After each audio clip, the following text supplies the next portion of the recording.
હવે આજની આપણે આતુરતાથી રાહ જોઈ રહ્યા છીએ એવા પૂજ્ય જ્ઞાનવત્સલ સ્વામીને વિનંતી કરીએ કે આપણને પોતાની અમૃતવાણીનો લાભ આપે.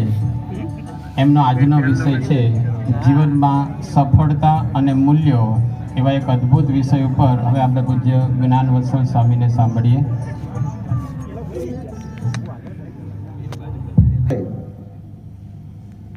કોઈએ થોડું મૂલ્યાંકન કર્યું છે કે અત્યારે પરિસ્થિતિ અને વ્યવસ્થા કઈ પ્રકારની છે. એમાં એવું મૂલ્યાંકન થયું છે કે these are the times of fancier houses but broken homes. કે અત્યારે સમાજમાં આપણને મકાન ખૂબ સારા દેખાય છે પણ ઘર તૂટતા જાય છે. These are the times of double incomes but more divorces. એટલે આવક આપણને ઘરમાં બમણી થતી જાય છે, પતિ પત્ની બંને કમાતા થયા પણ છૂટાછેડાના દર પણ વધતા ગયા. તમને આશ્ચર્ય થશે કે દિલ્હી જેવા શહેરમાં રોજ 70 છૂટાછેડાના કેસ નોંધાય છે. મુંબઈમાં પણ બાંદ્રામાં ફેમિલી કોર્ટમાં રોજ 70 થી 80 જેટલા છૂટાછેડાના કેસ નોંધાય છે. હૈદરાબાદ, સિકંદરાબાદ ટ્વિન સિટીમાં તો રોજ 100 કેસ નોંધાય છે. એટલે આ વાત એક હકીકત લખાણી કે these are the times of double incomes but more divorces. એટલે કે અત્યારે સમાજમાં દરેક ઘરમાં બમણી આવક થતી ગઈ, 2 વ્યક્તિઓ કમાતા થયા પણ છૂટાછેડાના દર પણ વધતા ચાલ્યા. This are the times of high rise buildings but low rise characters. અત્યારે આપણને હાઈ રાઇઝ બિલ્ડિંગ એટલે કે ઊંચા બિલ્ડિંગો બધે બંધાય છે પણ માણસના ચારિત્ર બહુ નિમ્ન થતા ગયા. પછી આગળ લખે છે કે these are the times of broader highways but narrower view points. એટલે કે અત્યારે હાઈવે બધા પહોળા થતા ગયા, 4 લેન 6 લેન 8 લેનના થતા ગયા પણ દ્રષ્ટિકોણ બધા બહુ સંકુચિત થતા ગયા. વ્યક્તિને સમજવા, વ્યક્તિની પ્રકૃતિ સ્વીકારવી એ બહુ બધું સંકુચિત થતું ગયું. These are the times where man has gone all the way to the moon and has come back, but he finds it difficult to cross the road and meet the new neighbor. એટલે કે અત્યારે માણસ છે એ ગુરુત્વાકર્ષણને પાર કરીને ચંદ્ર સુધી પહોંચી ગયો પણ પડોશમાં કોઈક નવો પરિવાર, કોઈક નવી વ્યક્તિ રહેવા આવી હોય તો રોડ ક્રોસ કરીને એનો પરિચય મેળવવો એ હવે રહ્યું નહીં. These are the times of steep profits in businesses but shallow relationships.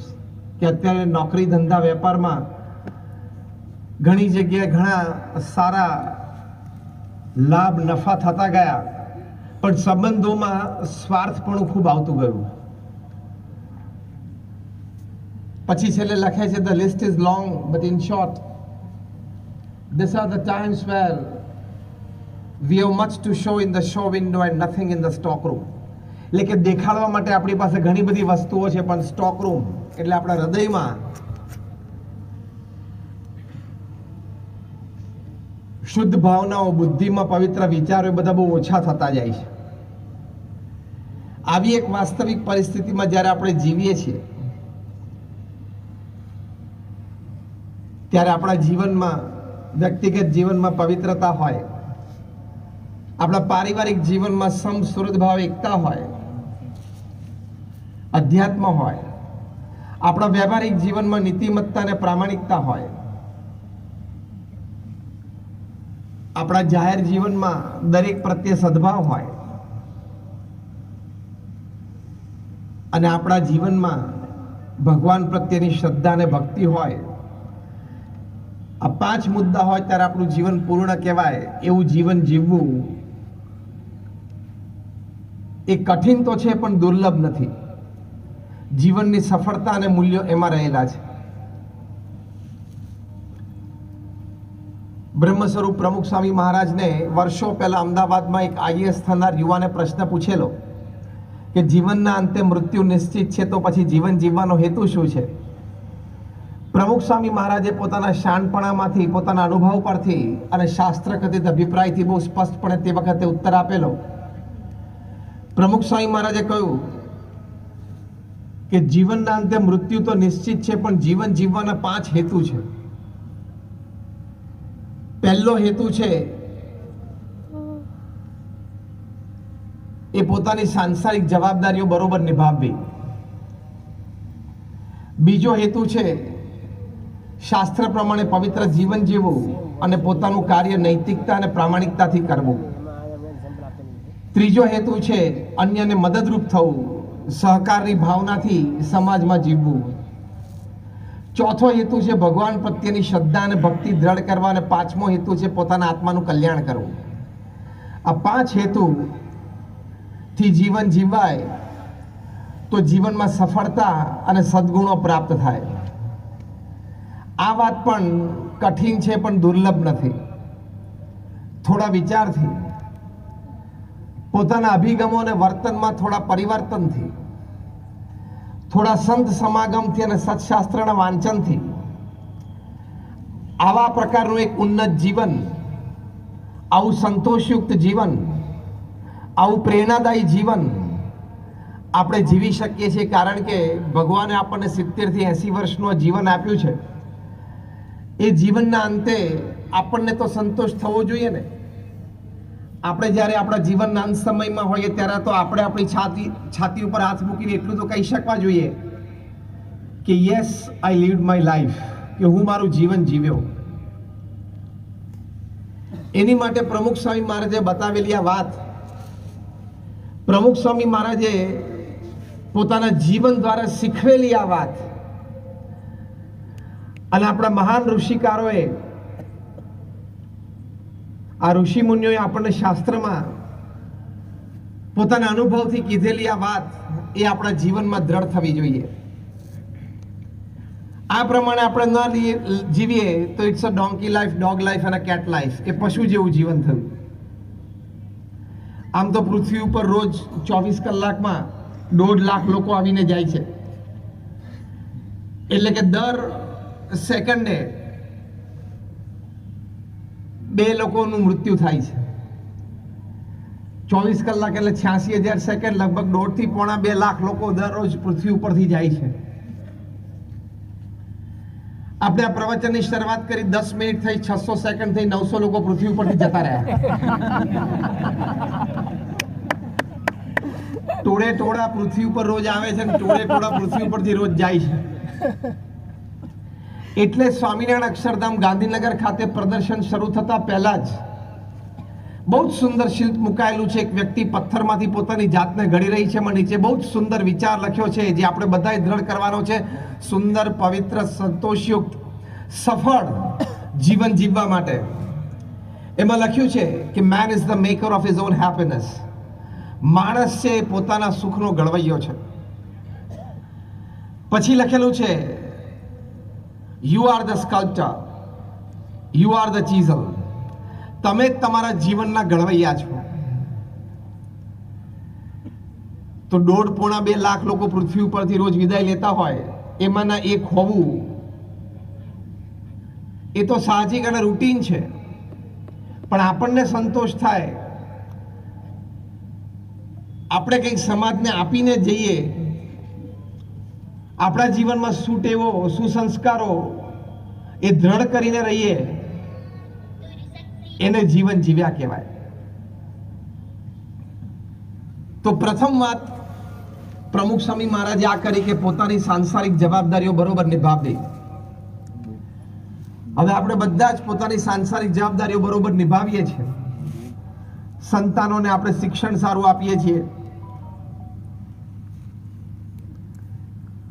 ઘર બાર વ્યવહાર બરોબર ચલાવીએ છીએ. પ્રમુખ સ્વામી મહારાજને આ કહેવાનો અર્થ એ હતો કે આપણે આપણા પરિવારને સંસ્કારિત કરીએ, એ આપણી સાંસારિક જવાબદારીઓ નિભાવી કહેવાય. બાકી પૈસે ટકે વ્યવહારે, સ્વાસ્થ્યની દ્રષ્ટિએ, શિક્ષણની દ્રષ્ટિએ તો આપણે આપણા પરિવારનું ખૂબ સારું ધ્યાન રાખીએ છીએ. એની માટે પ્રમુખ સ્વામી મહારાજ કહેતા કે જો તમે તમારા પરિવારને સંસ્કાર નહીં આપો તો એક દિવસ એવો આવશે કે તમારે સંપત્તિ અને સંતતિ બે ખોવાનો વારો આવશે. તમે કદાચ 3-4 વર્ષ પહેલા વોટ્સએપ ઉપર એક વિડીયો વાયરલ થયેલી તમે જોઈ હશે. મુંબઈના એક અતિ ધનાઢ્ય વ્યક્તિ 20,000 કરોડનું એમ્પાયર એમને પોતાના સંતાનને આપ્યું. દીકરાને લંડનમાં ભણાવેલો, અમેરિકામાં ભણાવેલો, અને જે કંઈ પછી ઘરમાં ઘટનાઓ બની, દીકરાએ બાપને ઘરમાંથી કાઢી મૂક્યા. ત્યાં મુંબઈમાં નેપેન્સી રોડ ઉપર એક 2 BHK ફ્લેટ ભાડે આપી દીધો, એક રસોઈયો, એક ડ્રાઈવર આપી દીધો, અને એને રોતા રોતા પોતાની આ સેલ્ફી વિડીયો જાહેર કરેલી. 20,000 કરોડનો વેપાર ધંધો એ પોતાના સંતાનને આપ્યો, પછી સંતાને બાપને આ પરિસ્થિતિમાં મૂકી દીધો. એટલે શિક્ષણ આપ્યું, સમૃદ્ધિ આપી, પણ સંસ્કાર ના આપી શક્યા. અને એ સંસ્કાર જ્યારે એની કમી હોય ત્યારે પ્રમુખ સ્વામી મહારાજ આ વાત કરતા કે સંપત્તિ અને સંતતિ બે ખોવાનો વારો આવશે. એટલે આપણી પ્રથમ સાંસારિક જવાબદારી છે અને મુખ્ય એ છે કે આપણે આપણા પરિવારજનોને સારી રીતે સંસ્કારિત કરીએ. એ જીવનમાં સફળતા અને મૂલ્યોની વાત છે. તમે તમારા સંતાનોને નાનપણથી નૈતિકતા, પ્રામાણિકતાના પાઠ શીખો. નાનપણથી એને ભગવાન પ્રત્યેની શ્રદ્ધા, ભક્તિ કેળવાઓ. નાનપણથી એને શિસ્ત અને પરિશ્રમના પાઠો શીખવાડો. નાનપણથી એમને અભ્યાસ માટેનો પ્રેમ અને સમાજ સેવાનો આદર એ શીખવાડો. એ આદર્શ નાગરિક તરીકે તમે એનું ઘડતર કર્યું કહેવાય. એ આપણી સાંસારિક જવાબદારી છે. તમે તમારા સંતાનોને એન્ટરટેઇનમેન્ટ માટે થિયેટરમાં લઈ જાઓ, રિફ્રેશમેન્ટ માટે બગીચામાં લઈ જાઓ, ખરીદી માટે મોલમાં લઈ જાઓ, એની ના નથી, પણ કોઈક દિવસ એને મંદિરમાં પણ લઈ આવવા, જેથી એને આધ્યાત્મિક સંસ્કારો પડે. કોઈ દિવસ એને અનાથ આશ્રમમાં પણ લઈ જવાય, તેને ખબર પડે કે મારા જેવા જ બાળકો એવા છે આ પૃથ્વી ઉપર કે જેને મા બાપ નથી. હું ભાગ્યશાળી છું કે ભગવાને મને મા બાપ આપ્યા છે. એટલે કે એમની છત્રછાયામાં મારો ઉછેર થઈ રહ્યો છે. કોઈક દિવસ એમને હોસ્પિટલમાં પણ લઈ જાય એટલે ખબર પડે કે જીવનમાં આવું શારીરિક દુઃખ પણ હોય. તો along with entertainment you need to give your children enlightenment and enrichment. મનોરંજનની સાથે એની બૌદ્ધિક સમૃદ્ધિ વધે, એની ઇમોશનલ વેલ્થ એટલે કે આંતરિક સમૃદ્ધિ વધે, એની માટેનો જે પ્રયત્ન કરવો એ આપણી સાંસારિક જવાબદારીઓ બરોબર નિભાવી કહેવાય. પ્રમુખ સ્વામી મહારાજનો જન્મ શતાબ્દી મહોત્સવ આ વર્ષે આપણે ઉજવી રહ્યા છીએ. એમાં મુખ્ય સંદેશામાંનો એક અગત્યનો સંદેશ છે કે તમે તમારા સંતાનોને, પરિવારજનોને સંસ્કારિત નહીં કરો તો એક દિવસ તમારે સંપત્તિ અને સંતતિ બે ખોવાનો વારો આવશે. એની માટે સમય આપવો પડે, એને સંસ્કાર પ્રદાન કરવા પડે, એને શ્રદ્ધા કેળવાવી પડે. પ્રમુખ સ્વામી મહારાજને ન્યુયોર્ક એરપોર્ટ ઉપર એક પત્રકારે પ્રશ્ન પૂછેલો કે આપણા સમાજમાં ઘરડાઘરની વાત નથી. શ્રવણ અને નચિકેતાની સંસ્કૃતિ છે, જ્યાં મા બાપની સેવા કરવી એ આપણી ગળથૂથીમાં છે. છતાં પણ સમાજમાં આટલા બધા ઘરડા ઘર છે, ઓલ્ડ એજ હોમ્સ. સમાજમાંથી આ ઘરડા ઘર કાઢી નાખવા માટેનો ઉપાય શું છે? પ્રમુખ સ્વામી મહારાજે ત્વરિત પોતાના અનુભવ પરથી ઉત્તર આપ્યો. કારણ કે પ્રમુખ સ્વામી મહારાજ પોતાના જીવનકાળ દરમિયાન દુનિયાના 60 દેશોમાં 18,000 ગામો અને શહેરોમાં વિચરણ કરેલું. એમના જીવનકાળ દરમિયાન એમણે 3.5 લાખ ઘર, ઓફિસ, ફેક્ટરી કે દુકાનોમાં પધરામણી કરેલી. લોકો એમને વ્યક્તિગત, પારિવારિક, વ્યવહારિક પ્રશ્ન માટે પત્ર લખતા એવા 7.5 લાખ પત્ર પ્રમુખ સ્વામી મહારાજે વાંચ્યા છે અને એનો ઉત્તર આપ્યો છે. એટલે 45 વર્ષ સુધી 1971 થી 2016 સુધી રોજના 70 પત્રો પ્રમુખ સ્વામી મહારાજે વાંચ્યા છે અને એનો ઉત્તર આપ્યો છે.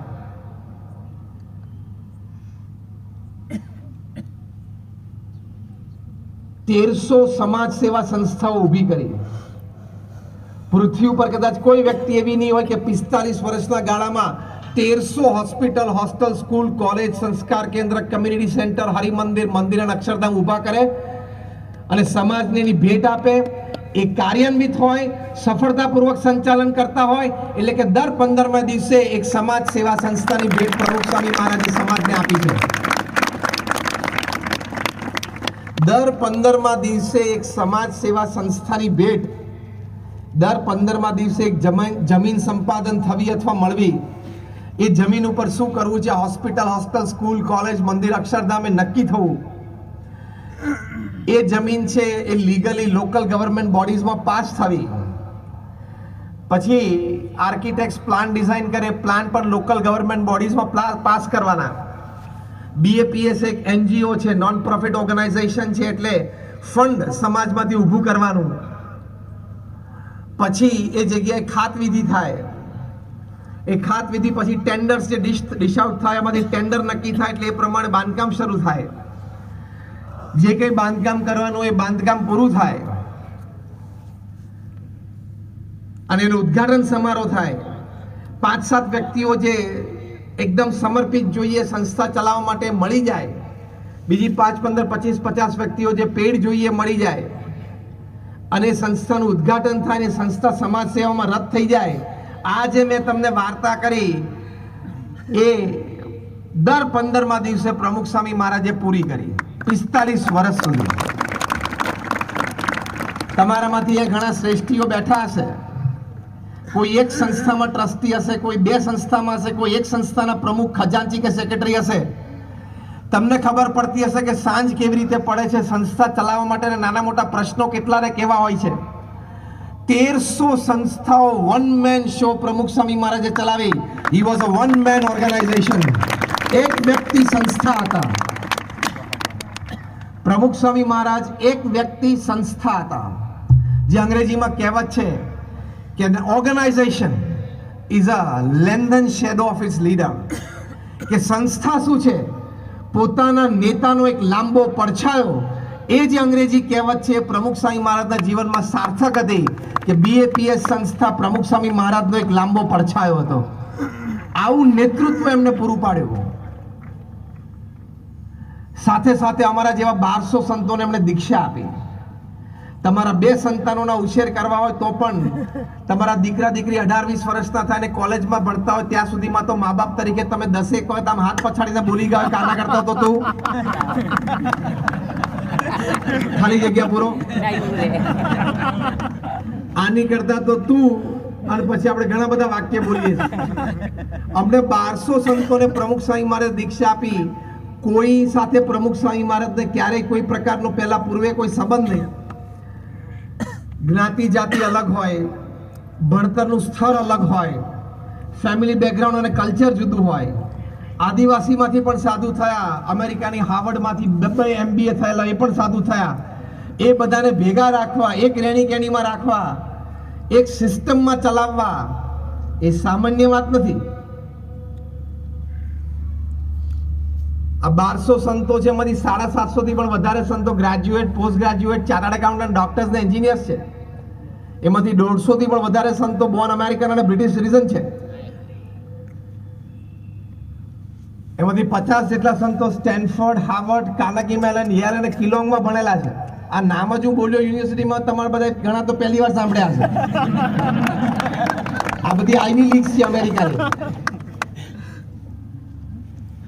ઘણા બધા સંતો માઇક્રોસોફ્ટ, નાસા અને ગૂગલમાં કામ કરીને આવ્યા છે. આ મેં તમને એટલા માટે કીધું કે તમને એમ ના લાગે કે નહીં ફાવ્યું હોય, નહીં જામ્યું હોય, નહીં ચાલ્યું હોય, નહીં ગોઠવાઈ ગયા. બધું ફાવેલું જતું, ચાલેલું જતું, ગોઠવાયેલું જતું. પ્રમુખ સ્વામી મહારાજના જીવનમાં 3 વાત જોઈ. એક એમના વ્યક્તિગત જીવનની પવિત્રતા, બીજું એમની સમાજ માટે નિસ્વાર્થ સેવા ભાવના, અને ત્રીજું ભગવાન પ્રત્યેની નિષ્કામ ભક્તિ. આ 3 જોઈને અમે લોકો અહીંયા આવ્યા છે અને 55,000 સ્વયંસેવકો અહીંયા આવ્યા છે અને આજે લાખો હરિભક્તો છે. આ પ્રમુખ સ્વામી મહારાજનો થોડો બેકગ્રાઉન્ડ મેં તમને એટલા માટે કહ્યું કે તમને પ્રમુખ સ્વામી મહારાજે જે ઉત્તર આપેલો એ ઉત્તરમાં કેટલી સાર્થકતા છે, કેટલી સત્યતા છે એ તમને ખબર પડે. પ્રશ્ન શું હતો? ન્યુયોર્ક એરપોર્ટ ઉપર પત્રકારે પ્રશ્ન પૂછ્યો કે સમાજ સેવા તો આપણે બધા કરીએ છીએ, પણ સમાજમાં જે ઘરડા ઘર છે એ કાઢી નાખવો હોય તો એની માટેનો ઉપાય શું છે? પ્રમુખ સ્વામી મહારાજને જનમાનસનો એટલો અનુભવ, જનજીવનનો એટલો બધો અનુભવ, ત્વરિત પોતે અનુભવ પરથી બોલ્યા કે સમાજમાંથી બાળ ઉછેર કેન્દ્રો તમે કાઢી નાખો એટલે ઘરડા ઘરેની જાતે નીકળી જશે. બાળકો નાના હોય ત્યારે માતા પિતાને એની માટે ટાઈમ ના હોય, પછી બાળકો મોટા થાય ત્યારે માતા પિતા માટે સમય ના કાઢે. એટલે પોતાની સાંસારિક જવાબદારીઓ આપણે બરોબર નિભાવવી પડે. અને સાંસારિક જવાબદારીઓ બરોબર નિભાવી એટલે કે સંસ્કારિત કરીએ આપણે આપણા પરિવારજનોને, તો કેટલી મોટી વાત બને. 2007ની સાલમાં BAPS સંસ્થાનો શતાબ્દી મહોત્સવ હતો. તે વખતે લંડનનો એક યુવાન દીક્ષિત, એનું મુખ્ય મંચ ઉપરથી પ્રમુખ સ્વામી મહારાજે સન્માન કરેલું. એ દીક્ષિતને નાનો હતો ત્યારથી સંકલ્પ હતો કે મારે ગ્રાફિક્સ અને ફોટોગ્રાફી ભણવી છે, અને એ પણ ઇંગ્લેન્ડ અને યુરોપની નંબર 1 યુનિવર્સિટી રેવન્સલેન્ડ યુનિવર્સિટીમાંથી. પોતે ટેલેન્ટેડ હતો, પુરુષાર્થ પણ કર્યો, અને એને પોતાના મનગમતા કોર્સમાં અને મનગમતી યુનિવર્સિટીમાં એડમિશન મળી ગયું.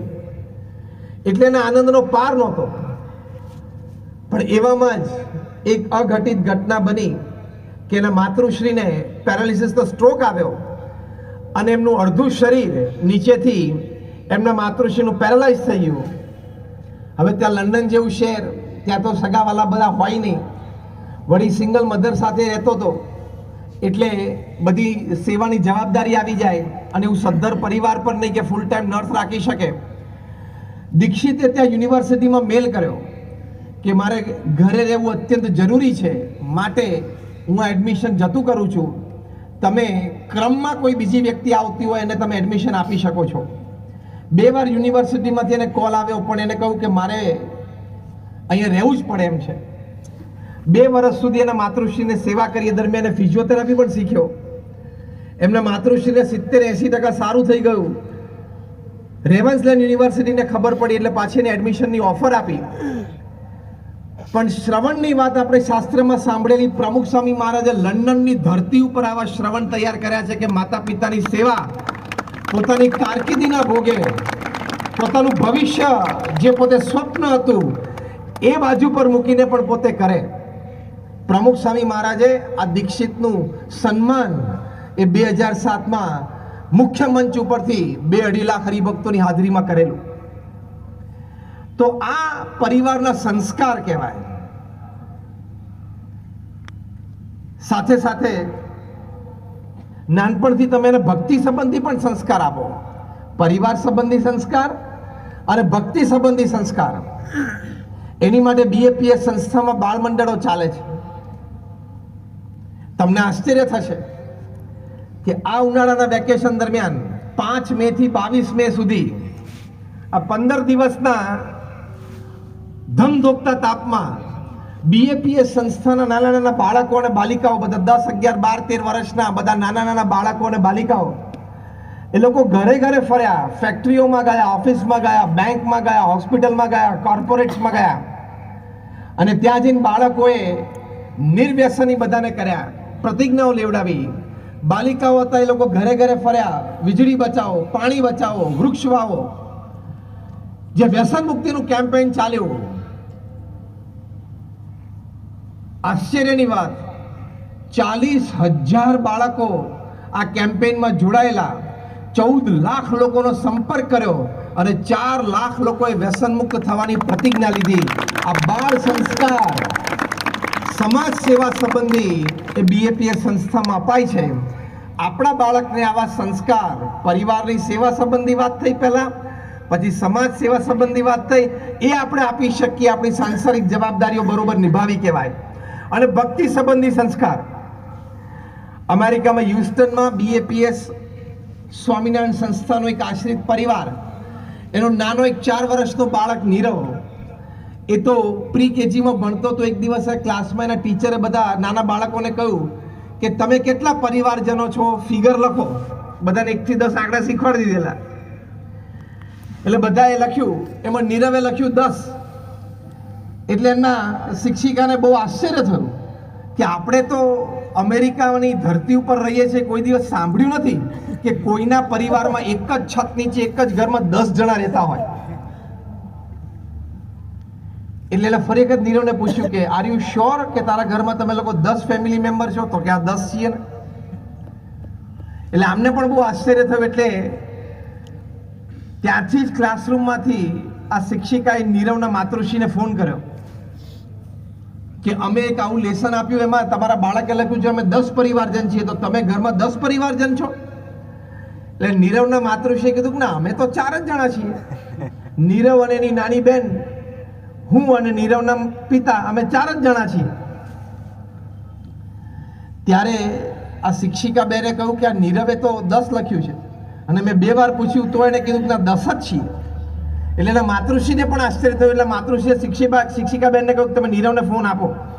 એટલે પેલા નીરવને ફોન આપ્યો અને માતાએ પૂછ્યું કે બેટા, આપણે તો ઘરમાં 4 જણા છીએ, તારા પપ્પા, હું, તું અને તારી બેન, તો આપણે કેવી રીતે 10 પરિવારજન થયા?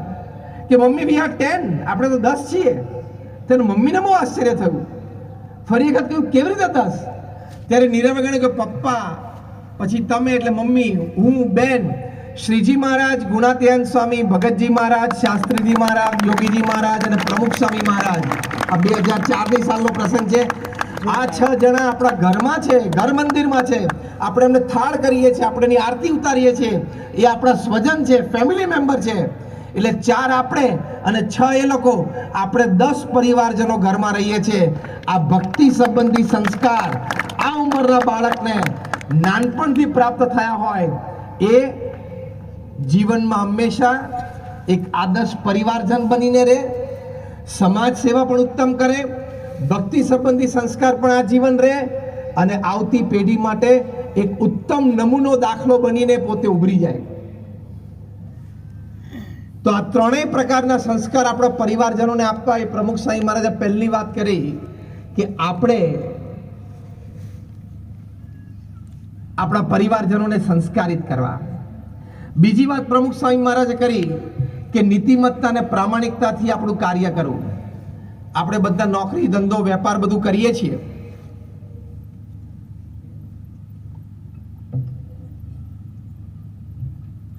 પુરુષાર્થથી કરીએ છીએ, શ્રદ્ધા પણ છે, સવારથી સાંજ સુધી મંડીએ છીએ, પણ એમાં નીતિમત્તા અને પ્રામાણિકતા ભળે તો એ સુગંધ બદલાઈ જાય. પ્રગતિનો પંથ છે એ બહુ ઝડપી કપાય અને જીવનમાં જે સફળતાની વાત કરીએ, સફળતા પણ જલ્દી પ્રાપ્ત થાય. અંગ્રેજીમાં એક કહેવત છે કે your academics, your talent, your experience, your know how, your back support systems, your platforms can open any gate for you, but only your character can keep that gate open. એટલે કે તમારું ભણતર, આવડત, હોશિયારી, બુદ્ધિમત્તા, સપોર્ટ, પ્લેટફોર્મ, ઓળખાણો એ તમારી માટે કોઈ પણ દરવાજો ખોલી નાખશે, પણ તમારું ચારિત્ર છે એ જ તમારી માટે દરવાજો ખુલ્લો રાખી શકશે ને તો ગમે ત્યારે બંધ થઈ જશે. એટલે પ્રમુખ સ્વામી મહારાજે જીવન જીવવાના હેતુમાં આ વાત કરી કે જે કંઈ આપણે નોકરી, ધંધો, વેપાર કરીએ નીતિમત્તાથી કરવો, પ્રામાણિકતાથી કરવો. એકવાર એક બાળક સ્કૂલમાંથી રબર ચોરીને આવ્યો. એના પિતા પોતે સરકારી કર્મચારી હતા. એના પિતાએ પૂછ્યું, મેં તો તને રબર આપ્યું નથી, તું આ રબર ક્યાંથી લાવ્યો? ત્યારે બાળકે કહ્યું કે મારી આગલી બેન્ચમાં જે છોકરો બેઠો હતો એનું રબર બહાર પડેલું અને એ વોશરૂમમાં ગયો એટલે એનું રબર મેં લઈ લીધું. કે બેટા, નાનપણથી તું ક્યાં આવું શીખ્યો? હું તો તને નિયમિત રીતે મારી ઓફિસમાંથી લાવી જ આપું છું.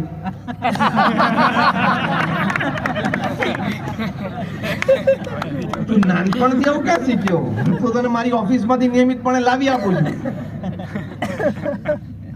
એટલે નીતિમત્તા અને પ્રામાણિકતા જો આપણામાં નહીં હોય તો આપણી આવતી પેઢીમાં પણ નહીં જ આવે. એ આપણું જોઈને જ શીખે છે. આપણે જેવા છીએ એ પ્રમાણે જ જોઈને શીખે છે. તમે વાતમાં ખોટું બોલો તો બાળકો પણ એ શીખવાના. હાર્વર્ડ યુનિવર્સિટીની એક સર્વે પ્રમાણે the first curse words that the children learn is from their parents and especially from their mothers. એટલે હાર્વર્ડ યુનિવર્સિટીના સર્વે છે કે પહેલી ગાળો બોલતા સંતાનો છે એ મા બાપ પાસેથી શીખે છે અને એમાં એની માતા પાસેથી શીખે છે. વાતમાં જો તમે ખોટું બોલવાની ટેવ હોય તો નીતિમત્તા અને પ્રામાણિકતા વ્યવહારમાં અને સંબંધોમાં ક્યાં રહ્યા? એકવાર એક ભાઈ એનું મૃત્યુ થયું, સ્વર્ગમાં ગયા. ત્યાં સ્વર્ગમાં રિસેપ્શનમાં એન્ટર થયા ને તો ચારે બાજુ વોલ ક્લોક લગાડેલી હતી, સાઈડમાં, નીચે, ઉપર, સીલિંગમાં પણ સળંગ બધી વોલ ક્લોક. એટલે પહેલું આશ્ચર્ય થયું, ભાઈ રૂમમાં એક વોલ ક્લોક હોય, કદાચ તમારા ઘરમાં 3 રૂમ ને રસોડું હોય તો ચારે જગ્યાએ તમે એક વોલ ક્લોક રાખો, પણ આ વોલ ક્લોક આખું વોલ પીસ ની જેમ સળંગ કેમ છે? અને બધા પાછા જુદા જુદા ટાઈમ. એટલે પેલા સ્વર્ગના દૂતને આ ભાઈએ પૂછ્યું કે ભાઈ આ શું છે? આવું તમે કોઈ દિવસ પૃથ્વી પર જોયું નથી.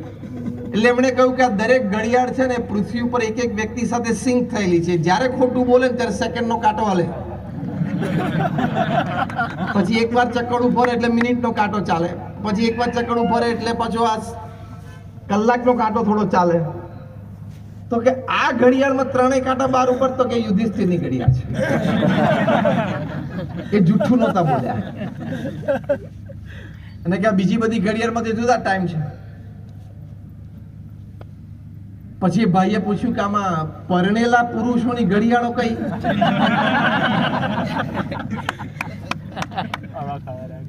એટલે પેલા સ્વર્ગદૂતે કીધું કે એ અમે અહીંયા નથી રાખતા, એ બધી ઘડિયાળો અમે ઓફિસમાં પંખા તરીકે ઉપયોગ કરીએ છીએ. એટલા સ્પીડમાં એમાં કાંટા ફરે છે.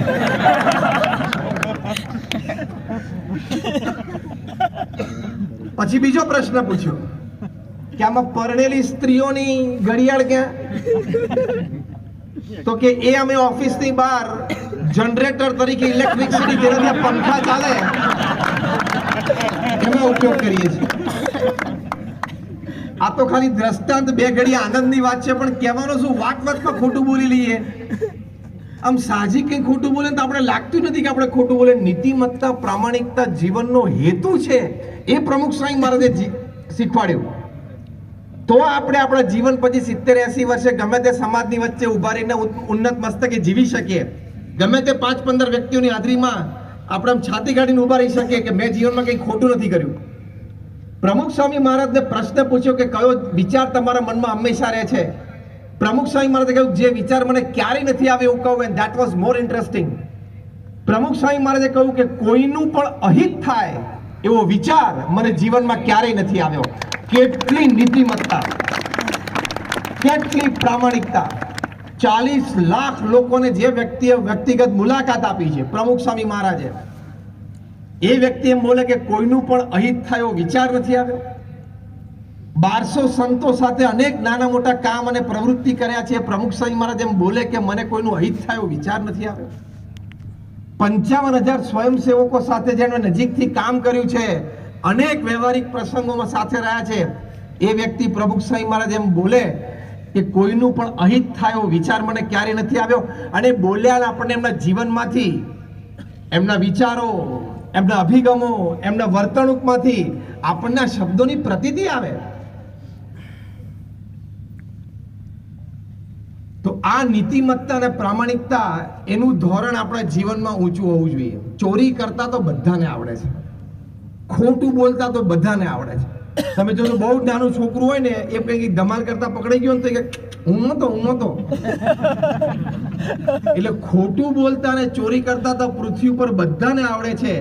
સાચું બોલતા અને નૈતિકતાથી જીવન જીવતા બહુ ઓછા જણાને આવડે છે. એ સત્સંગી તરીકે એ આપણું જીવન હોવું જોઈએ, અને સમાજના એક સારા નાગરિક તરીકે પણ આપણું એ જીવન હોવું જોઈએ કે નીતિમત્તા અને પ્રામાણિકતા એ આપણા જીવનનો એક અવિભાજ્ય અંગ હોવું જોઈએ. અને યાદ રહે કે નીતિમત્તા અને પ્રામાણિકતા તમે ચૂક્યા, તમે ગમે તે હો, ગમે ત્યાં હો, ગમે તે કક્ષાએ હો, 1 સેકન્ડમાં કાર્યક્રમ ઝીરો થઈ જશે. 1 સેકન્ડમાં કાર્યક્રમ ઝીરો થઈ જશે. તમે નીતિમત્તા, પ્રામાણિકતા અને વફાદારી ચૂક્યા તો. એક બહુ જ મોટા ફૂટબોલર હતા મેરાડોના. 1986ની સાલમાં અર્જેન્ટિનાને એને વર્લ્ડ કપ અપાવેલો. આ સદીના શ્રેષ્ઠ ફૂટબોલર તરીકે એમની અને કિંગ પેલે વચ્ચે હંમેશા સ્પર્ધા રહી. આ દિયેગો મેરાડોના 1990ની સાલમાં એક ચેરિટી મેચમાં એક ટીમના કેપ્ટન હતા. યુરોપમાં ચેરિટી મેચ રમાયેલી. એની પાછળનો હેતુ એ હતો કે ફૂટબોલમાં ઘૂસેલું કરપ્શન એટલે કે લાંચ રિશ્વતનું કૌભાંડ એનામાં જાગૃતિ આવે, એમાં કંઈક નિયંત્રણ આવે, અને બીજું ફૂટબોલરમાં ઘૂસેલો ડ્રગ્સ એ સંબંધી કંઈક જાગૃતિ આવે. એની માટે આ એક અવેરનેસ ચેરિટી મેચ હતી. ભરચક સ્ટેડિયમ હતું. એક ટીમના કેપ્ટન દિયેગો મેરાડોના હતા. એ ટીમના બધાએ ટી શર્ટ પહેરેલું, પોતે પણ પહેરેલી, સે નો ટુ ડ્રગ્સ. સામેની ટીમના કેપ્ટન હતા બહુ સારા ફૂટબોલ ફ્રાન્સના હતા, મિચેલ પ્લાટિની. એ લોકોએ પણ ટી શર્ટ પહેરેલી કે સે નો ટુ કરપ્શન. અને મેચ રમાઈ. સ્પોન્સરશિપ સાથે બહુ જ મોટું કરોડો ડોલર, કરોડો પાઉન્ડનું ફંડ ઊભું થયું. અને ગરીબ ફૂટબોલર્સ જેની કારકિર્દી દરમિયાન અથવા તો જેની કારકિર્દી ટૂંકી થઈ ગઈ હોય કોઈ ફિઝિકલ ઇન્જરીના લીધે, અને ગરીબાઈ હોય, એ લોકોને મદદરૂપ પણ થયા. પછી 4 વર્ષ પછી 1994 સાલમાં દિયેગો મેરાડોના પોતે ડ્રગ સ્કેન્ડલમાં ફસાયા અને 6 મહિનાનો એની ઉપર બેન મુકાયો. 4 વર્ષ પહેલા એમણે જે ટી શર્ટ પહેરેલી સે નો ટુ ડ્રગ્સ અને જેની માટે એમને જાગૃતિ આણેલી, એ જગ્યાએ મેરાડોના પોતે ચૂક ખાધી અને એમને 6 મહિના માટે ફૂટબોલમાંથી બહાર કરવામાં આવ્યા. અને હમણાં 2015માં એટલે કે આ મેચ રમાઈ એના 25 વર્ષ પછી મિચેલ પ્લેટિને યુરોપિયન સોકરમાં પોતે એક લાંચ રિશ્વતના કૌભાંડમાં આવી ગયા, કરપ્શન સ્કેન્ડલમાં આવી ગયા, અને એમની ઉપર તો લાઈફ ટાઈમ બેન મુકાઈ ગયો કે તમારે કોઈ દિવસ ફૂટબોલમાં કોઈ પ્રકારની પ્રવૃત્તિ કરવી નહીં. In short, they could not stand lifetime for the principles they once stood for. એ લોકો જે સિદ્ધાંતો માટે ઉભા રહેલા સિદ્ધાંતો પર આજીવન પોતે ન ચાલી શક્યા. એટલે નીતિમત્તા અને પ્રામાણિકતા હોવા. પ્રમુખ સ્વામી મહારાજ એક વાત બહુ જ સરસ કરતા. પ્રમુખ સ્વામી મહારાજ કહેતા કે હંમેશા નીતિવાન જીવન જીવવું, પ્રામાણિક જીવન જીવવું.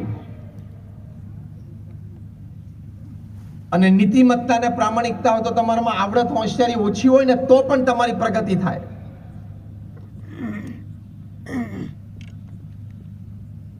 એ સિદ્ધાંત છે, એ સમાજનો અનુભવ છે. અને જે વ્યક્તિએ પ્રગતિ કરી હશે, તમારી આજુબાજુ હશે, તમે જેને જાણતા હશો, એની પાછળનું એક બહુ જ મોટું બળ આ હશે કે એના જીવનમાં નીતિમત્તા અને પ્રામાણિકતા હશે, એ સિદ્ધાંતોને વરેલા હશે. તમે સિદ્ધાંતોને વરેલા હો તો તમારી પર્સનાલિટી જુદી થઈ જાય, તમારું વ્યક્તિત્વ જ જુદું થઈ જાય, અને તમારા પ્રત્યે લોકોને પૂર્ણ વિશ્વાસ રહે કે આ વ્યક્તિ સર્વથા યથા યોગ્ય છે. જેમ આપણા દેશની સર્વોચ્ચ વ્યક્તિ છે, એમની માટે દરેકને આદર અને પ્રેમ છે કે વ્યક્તિ સાચા છે, પ્રામાણિકપણે દેશની પ્રગતિ માટે કાર્ય કરે છે, અને રાત દિવસ ભારત દેશનું શિર કોઈ દિવસ ઝૂકે નહીં એની માટે પ્રયત્નશીલ છે. એ જે વિશ્વાસ લોકોનો સંપાદન કરવો એ કેટલી મોટી વાત છે. એનાથી વ્યક્તિત્વ ગણાય, ચારિત્રનું નિર્માણ થાય. જ્યારે અંગ્રેજોનું રાજ ભારત ઉપર હતું અને ત્યાં અંગ્રેજો ICS પરીક્ષા પાસ કરીને ગવર્નર તરીકે ભારતમાં બેસતા, અને શક્તિશાળી બધા મુંબઈના ગવર્નર મુંબઈ બેઠા હોય તો મુંબઈ ગુજરાત આખાને કંટ્રોલ કરે. 25-26 વર્ષની ઉંમર ICS થાય, અત્યારે એને IAS કહેવાય છે, ઇન્ડિયન એડમિનિસ્ટ્રેટિવ સર્વિસીસ. ICS એટલે ઇન્ડિયન સિવિલ સર્વિસીસ. એમના કોન્વોકેશન ડેમાં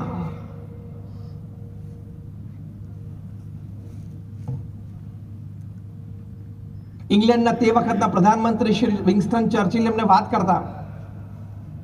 જે વિન્સ્ટન ચર્ચિલે બીજા વિશ્વયુદ્ધ વખતે જ્યારે હિટલરે લંડન ઉપર એટેક કર્યો અને 300 પ્લેન સાથે બોમ્બાર્ડિંગ કર્યું, અને આખા લંડન ઉપર કાર્પેટ બોમ્બિંગ હતું, આખું લંડન ભડકે બળતું હતું. કાર્પેટ બોમ્બિંગ એટલે એક બોમ્બ પડ્યો, એની અસર પૂરી થાય પહેલા બીજો બોમ્બ પડે. તે વખતે આ વી ફોર વિક્ટરી સિમ્બોલ આપીને પ્રજાને બેઠી કરેલી. અત્યારે તો આપણે ક્રિકેટ મેચમાં આમાં ઊંચી કરી લઈએ છીએ આંગળીઓ, અને જાહેર જીવનમાં એમ બે આંગળી ઊંચી કરી લઈએ છીએ આમ વી ફોર વિક્ટરીની. પણ આ મૂળ છે વિન્સ્ટન ચર્ચિલે બીજા વિશ્વયુદ્ધની જીત માટે પ્રજાને બેઠી કરવા માટે આ સિમ્બોલ આપેલો. એટલે ઇંગ્લેન્ડની પ્રજા એકબીજાને મળે, જેટલા નવા ચહેરા દિવસમાં મળે, આમ સ્ટ્રીટમાંથી નીકળે 40-50 લોકો સામે મળે, બધા એકબીજાની સામે આમ કરવાનું, એટલે સ્પિરિટ જાગૃત થાય. આટલા સ્પિરિટેડ નેતા વિન્સ્ટન ચર્ચિલ આઈસીએસ ઓફિસર્સને એના કોન્વોકેશન ડેમાં કહેતા કે તમે ભારત જાઓ છો, યુવાન અવસ્થામાં છો, અતિ શક્તિશાળી ખુરશી ઉપર તમે બેસવાના છો, મોટા મોટા પ્રાંતના ગવર્નર થશો, નાના મોટા કેટલાય નિર્ણયો તમે લેશો, પણ એક વાત તમારે ક્યારેય ભારતમાં કરવાની નહીં. ત્યારે આ બધા અહમથી કહેતા કે શું? વિન્સ્ટન ચર્ચિલ એમને કહેતા, don't talk to Gandhi and સરદાર. ગાંધી અને સરદાર સાથે તમારે વાત નહીં કરવાની. આ તો બધા અંગ્રેજ ઓફિસર ને બધા જુવાન, એટલે ઘણી વખત તો એને શબ્દો બોલતા આવડે, એટલે પૂછે who is Gandhi, who is Gandhi, બોલતા જ ના આવડે પહેલા. વિન્સ્ટન ચર્ચિલ એમને કહેતા કે આ બંને વ્યક્તિઓનું વ્યક્તિત્વ એટલું સબળ છે, એટલું પ્રભાવશાળી છે, કારણ કે એ લોકો નીતિમત્તા અને પ્રામાણિકતાને વરેલા છે કે 10 મિનિટની તમારી ચર્ચા ના અંતે એ કોરો કાગળ તમારા મોઢા ઉપર ફેંકશે ને અને તમને કહેશે કે આમાં સહી કરી દો. તમે આઈસીએસ થયા છો, ગવર્નર તરીકે બેઠા છો, તો પણ તમે કોરા કાગળમાં સહી કરી દેશો. ટેક્સ તો પછી એ લખશે, એને જે લખવી હશે ટેક્સ લખશે. આવા શક્તિશાળી પ્રભાવશાળી વ્યક્તિત્વ ધરાવતી આ બંને વ્યક્તિઓ છે. એટલે એ બંને સાથે તમારે કંઈક વાત કરવી હોય તો ઇંગ્લેન્ડથી પરમિશન મંગાવજો. એ બંને સાથે વાર્તાલાપ કરતા નહીં, બાકી ભારતમાં જે કરવું એ કરો.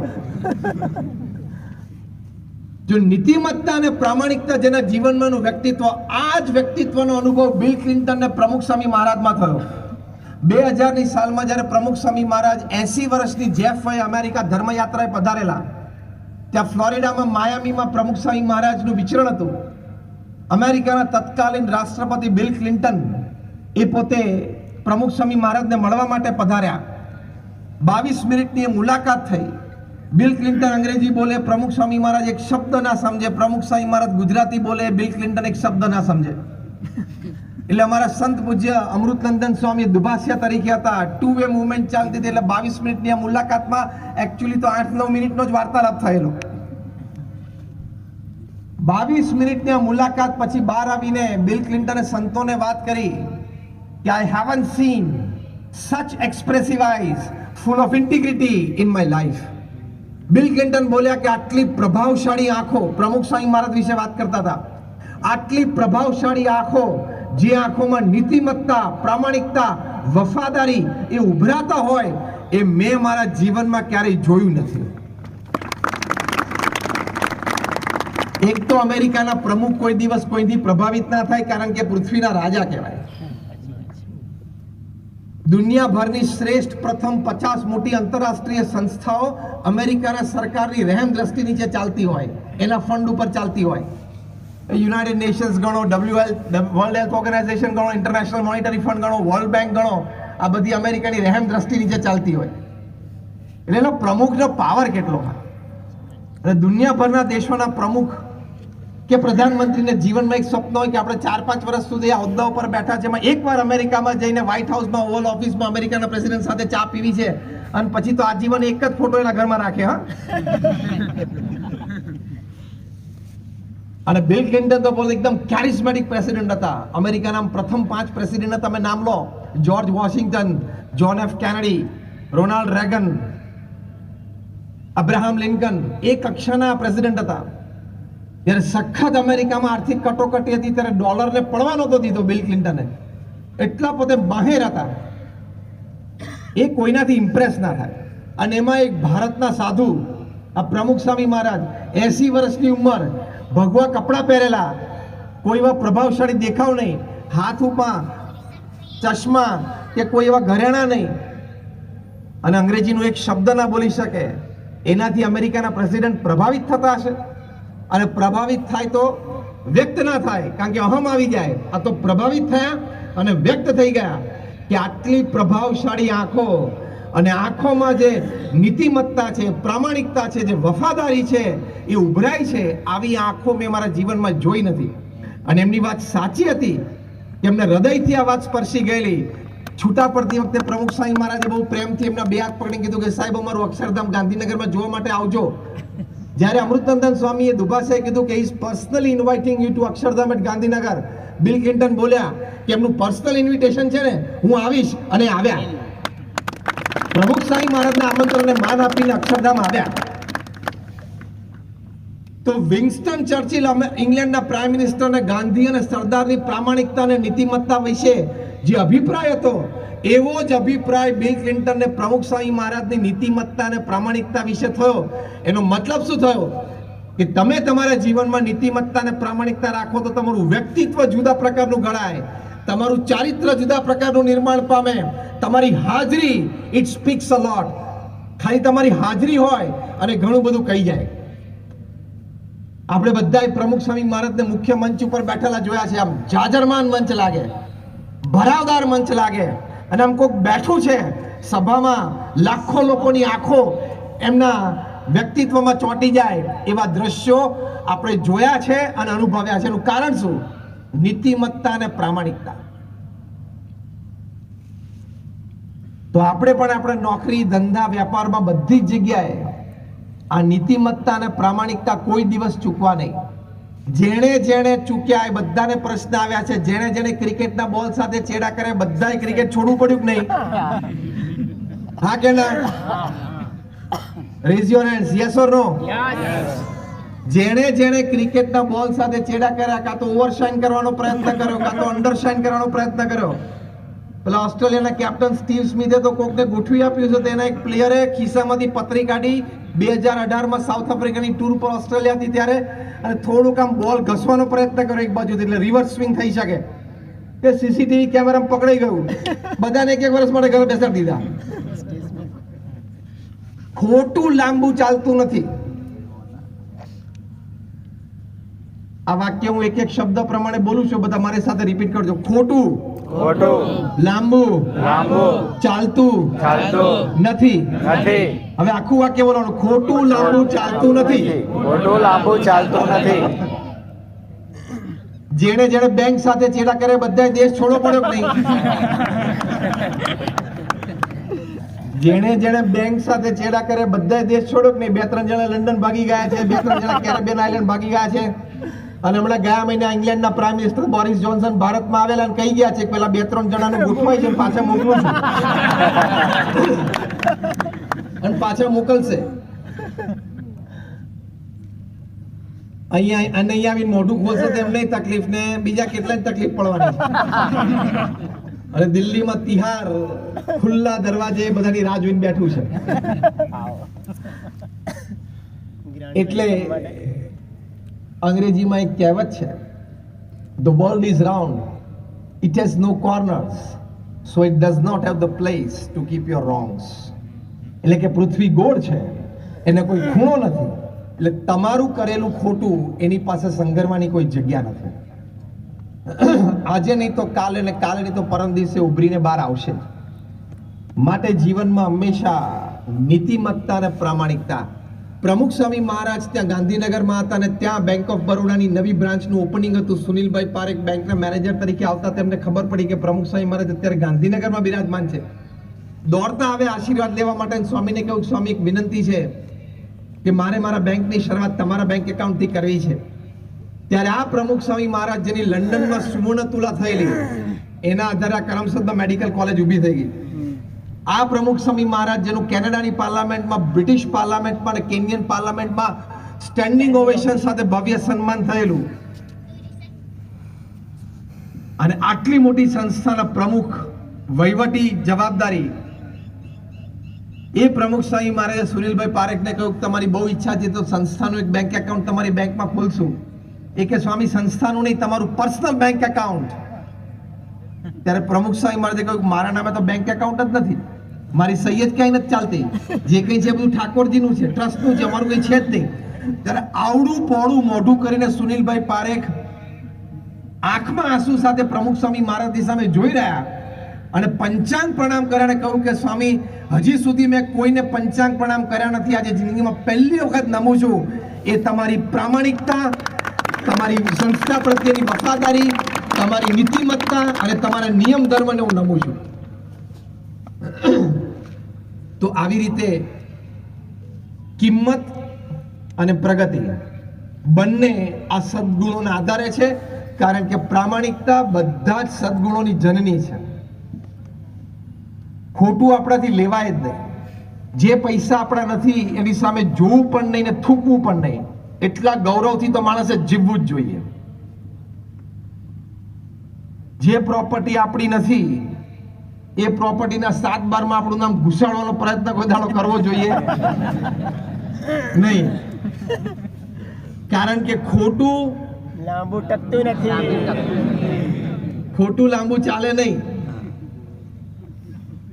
એટલે પ્રમુખ સ્વામી મહારાજે જીવન જીવવાનો હેતુ, જીવનમાં સફળતા અને મૂલ્યો માટે આ બીજી વાત કરી. સાથે કરી શાસ્ત્ર પ્રમાણે પવિત્ર જીવન જીવવું. જો વ્યસન કરતા બધાને આવડે છે, પણ શાસ્ત્ર પ્રમાણે પવિત્ર જીવન જીવવું એટલે પહેલી અગત્યની વાત છે નિર્વ્યસની જીવન. A cigar has fire at one end and a fool at the other. અંગ્રેજીમાં કહેવત છે, સિગરેટના એક છેડે અગ્નિ હોય છે અને બીજા છેડે મૂરખ હોય છે. તમારામાંથી જે તમાકુનું વ્યસન રાખતા હશે બધા માટે મારે એક આક્ષેપ મૂકવો છે. જાહેરમાં તમારી અનુમતિ હોય તો હું આક્ષેપ મૂકું. જે તમાકુ ખાતા હોય એની ઉપર એક આક્ષેપ મૂકવો છે. સર્વે સભાજનોની ઈચ્છા હોય તો આક્ષેપ મૂકવો. હાથ ઊંચો કરો પહેલા. ચલો ફાઇન. આક્ષેપ એ છે, તમે મોઢામાં તમાકુ મૂકો છો કે સિગરેટ પીવો છો કે દારૂનો ઘૂંટ ઉતારો છો ગળાની છે, એની પરથી સાબિત થાય છે કે તમને તમારા પત્ની માટે કોઈ પ્રેમ નથી, તમારા સંતાનો માટે કોઈ પ્રેમ નથી. તમારા વૃદ્ધ માતા પિતા છે એ મોટી ઉંમરે તમારી સેવાથી વંચિત રહી જાય, એની તમને કોઈ કિંમત નથી. હવે મારું આ વાક્ય ખોટું હોય તો કોઈ સભામાંથી આંગળી ઊંચી કરે.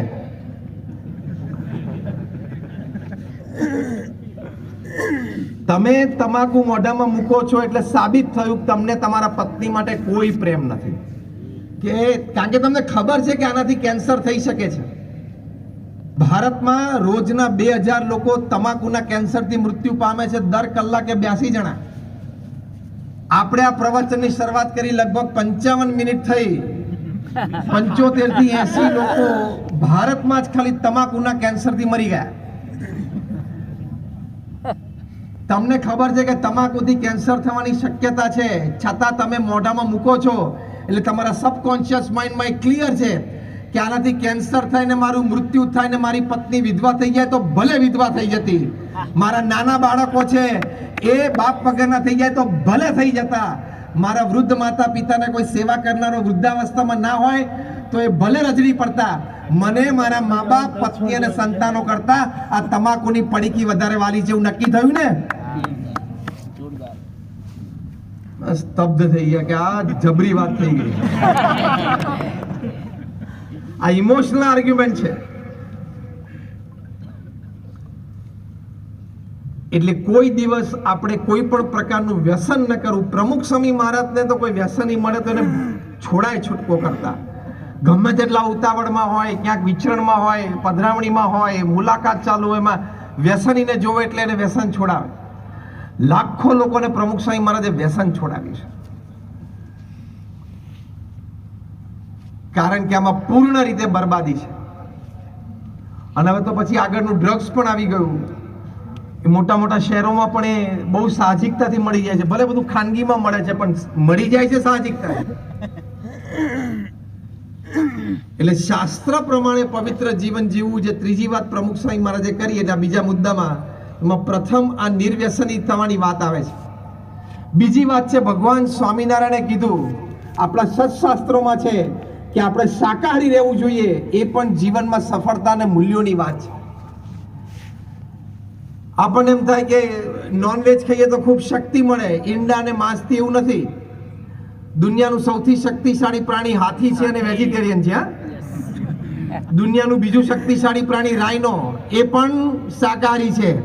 એટલે શાકાહારમાંથી ઇનાફ એનર્જી મળે છે.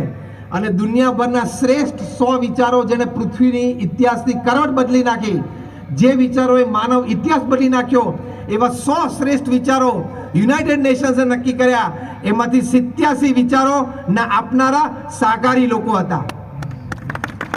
એટલે બુદ્ધિમત્તાની તેજ એ પણ શાકાહાર જીવનમાં છે. એટલે આપણે પણ કોઈ રવાડે ચડી જઈએ, મિત્રોની સંગ સોબતમાં આવી જઈએ, ટેસ્ટ કરી લઈએ એમ આવી જઈએ એમ કરીને નોનવેજ ખાઈએ. બર્નાર્ડ શો બહુ સરસ વાત કરતા, આવા મહાન લેખક અને વિચારક. બર્નાર્ડ શો કહેતા કે my stomach is not a graveyard to store dead birds and animals, કે મારું પેટ છે સ્મશાન ઘર નથી કે જેમાં હું મરેલા પશુ પંખીઓને નાખું. નોનવેજ ખાઈ છે એટલે જ થાય છે. તો આ જીવનના એક મૂલ્યની વાત છે. પ્રમુખ સ્વામી મહારાજ આ મુદ્દો સમજાવવા માટે એક સરસ વાત, એક દલીલ કરતા. એ પોતે કહેતા કે જ્યારે આપણે કોઈને જીવન નથી આપી શકતા ત્યારે કોઈને મારવાનો અધિકાર આપણો નથી. તમે એમ કહેશો કે હું તો ક્યાં મરઘાના બચ્ચાને મારવા ગયેલો, ઈંડાને તોડવા માટે ગયેલો, પણ તમે ખાવ છો એટલે you are part of the crime. તમે નોનવેજ ખાવ છો એટલે તમે પણ હિંસાના એક હિસ્સેદાર બન્યા, એક ભાગીદાર બન્યા. એ કર્મના સિદ્ધાંત પ્રમાણે આ વાત છે. માણસ બુદ્ધિશાળી છે, એનિમલ કિંગડમમાં ટોપ ઉપર છે. એટલે આપણે સમગ્ર સૃષ્ટિમાં જ્યારે શ્રેષ્ઠ સર્જન છીએ ભગવાનનું, સૌથી બુદ્ધિશાળી, સૌથી હોશિયાર છીએ, ત્યારે બાકીના નાના સર્જન પ્રત્યે એટલે પશુ પંખી પ્રત્યે દયા અને પ્રેમ રાખવો એ આપણી નૈતિક જવાબદારીમાં આવે છે. એ નૈતિક જવાબદારી આપણે નિભાવવાની. ડબલ સ્ટાન્ડર્ડ નહીં રાખવાના. ઘરમાં કૂતરું પાડ્યું હોય અને પછી મરઘાના બચ્ચાને મારીને ખાય તો તારા ડબલ સ્ટાન્ડર્ડ કહેવાય, ડબલ ચારિત્ર કહેવાય. તો એ નોનવેજ પણ ક્યારે ના ખાવું. 1991 સાલમાં BAPS સંસ્થાએ કલ્ચરલ ફેસ્ટિવલ ઓફ ઇન્ડિયા કરેલો અમેરિકામાં. જેવો અહીંયા પ્રમુખ સ્વામી મહારાજનો શતાબ્દી મહોત્સવ 15 ડિસેમ્બરથી 13 જાન્યુઆરી 15 ડિસેમ્બર 2022 થી 13 જાન્યુઆરી 2023 સુધી ખૂબ ભવ્યતાથી અમદાવાદમાં SG હાઈવે પર ભાડજ અને અંગળજ ચોકડીની વચ્ચે 600 એકર ઉપર સાંસ્કૃતિક નગરી ઊભી થશે. આમાં 5 જેટલા મોટા પ્રદર્શનો ઊભા થશે પારિવારિક મૂલ્યો ઉપર, પ્રમુખ સ્વામી મહારાજનું જીવન અને કાર્ય, નિર્વ્યસની જીવન ઉપર, આઝાદી કા અમૃત મહોત્સવ, સાથે સાથે સેમિનાર્સ અને કોન્ફરન્સીસ થશે. એક દિવસ 1000 ચાર્ટર્ડ એકાઉન્ટન્ટ, પછી ડોક્ટર્સ, પછી HR મેનેજર્સ, પછી ફાર્મા, પછી ક્રેડાઈ, એ બધાની કોન્ફરન્સીસ થશે. રાજ્ય કક્ષાની અને રાષ્ટ્ર કક્ષાની, દેશ પરદેશથી બહુ એમિનન્ટ વક્તાઓ બધા આવશે. દુબઈ, અબુધાબીમાં અત્યારે ગ્લો ગાર્ડન્સ સેવા, ગ્લો ગાર્ડન્સ ઊભા થશે, જેમાં પ્રમુખ સ્વામી મહારાજનું જીવન, કાર્ય, વિચારો, અભિગમો એ ખૂબ સુંદર રીતે લોકો જાણી શકશે.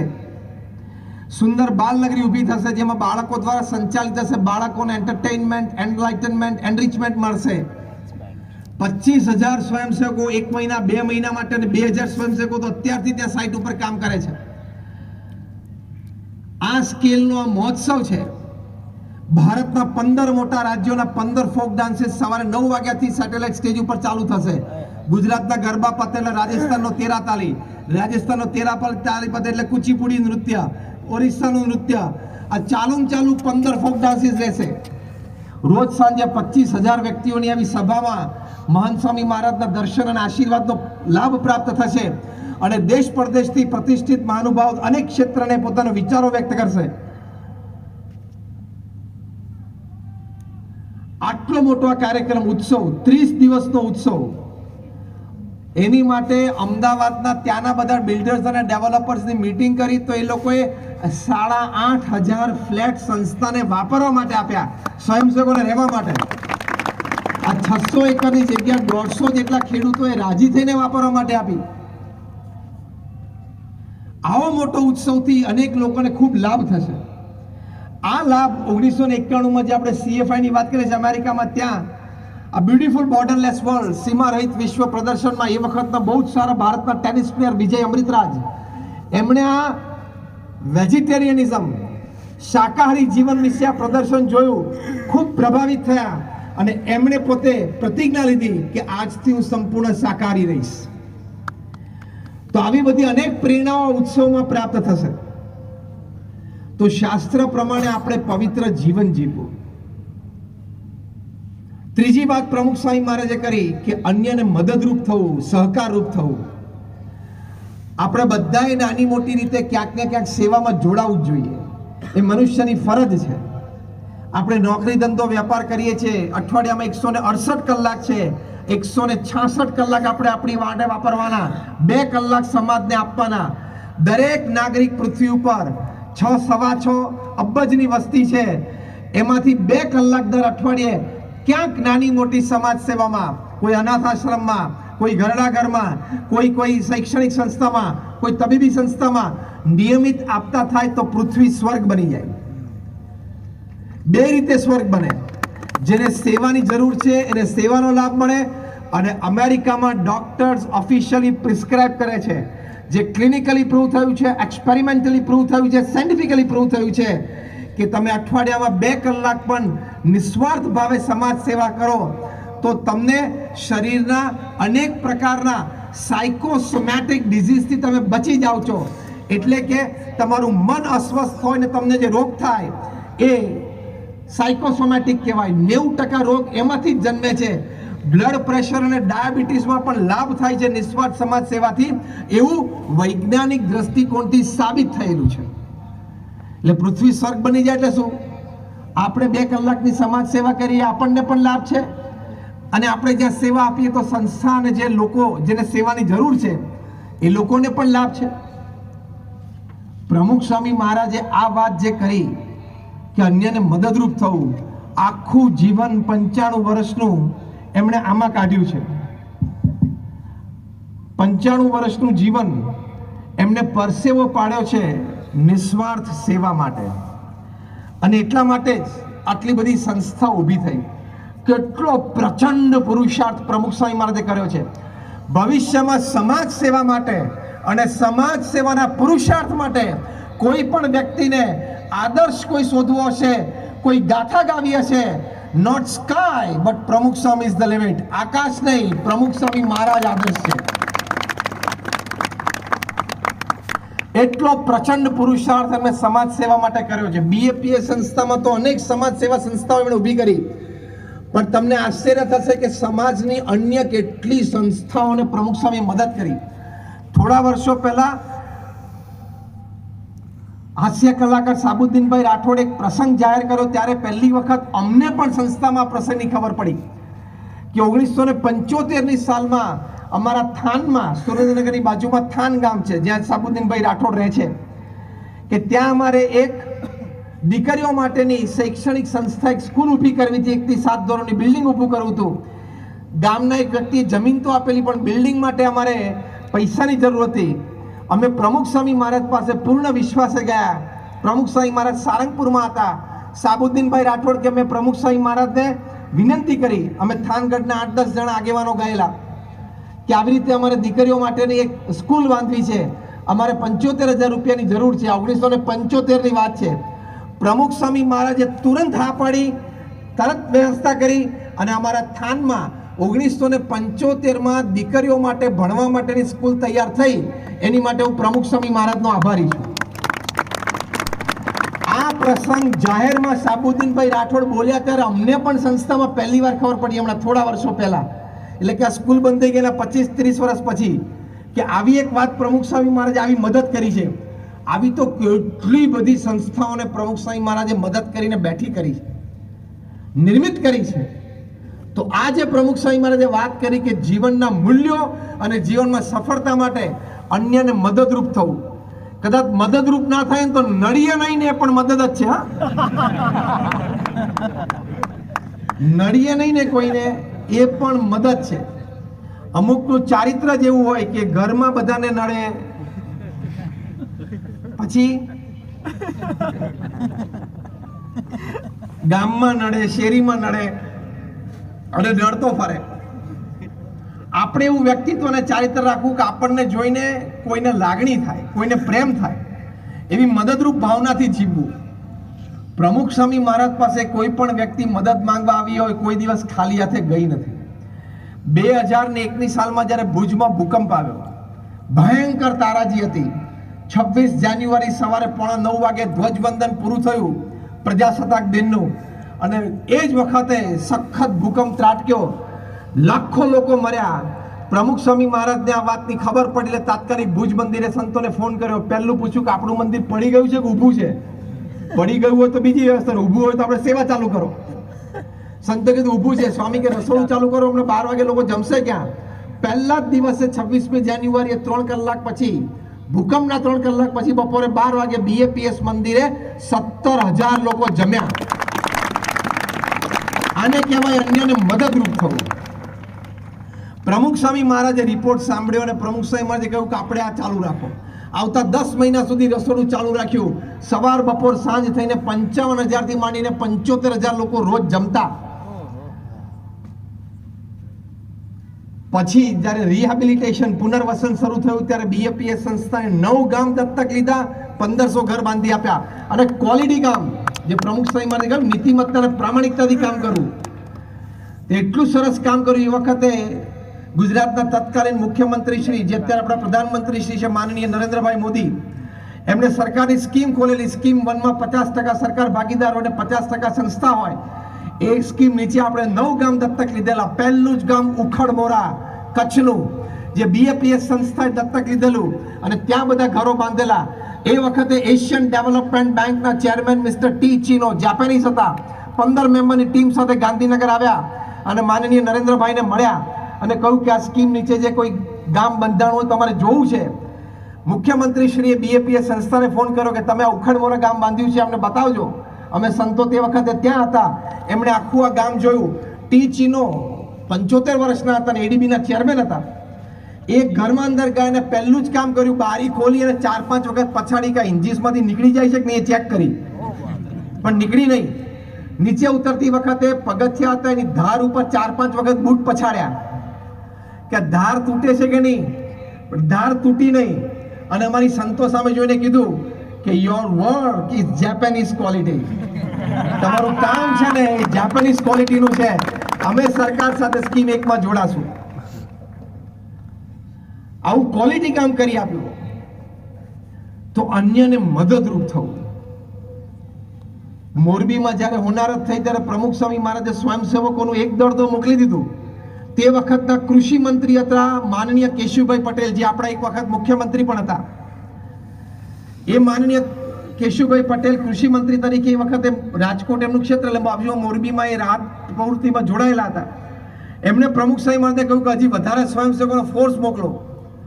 પ્રમુખ સ્વામી મહારાજે સાંજે 5 વાગે ઓલ ઇન્ડિયા રેડિયો પરથી ખાલી એટલું જ જાહેરાત કરી કે મોરબીમાં સેવાની જરૂર છે, માટે આપણે સ્વયંસેવકો પહોંચી જાઓ. 1500 સ્વયંસેવકો બીજા દિવસે ત્યાં સ્વયંસેવામાં પહોંચી ગયા. આ 1979ની વાત છે. એટલું બધું પ્રમુખ સ્વામી મહારાજે સમાજ માટે કર્યું છે. એટલે આજે એમનો 30 દિવસનો ઉત્સવ સમાજ ઉજવે એમાં કોઈ મોટી વાત નથી.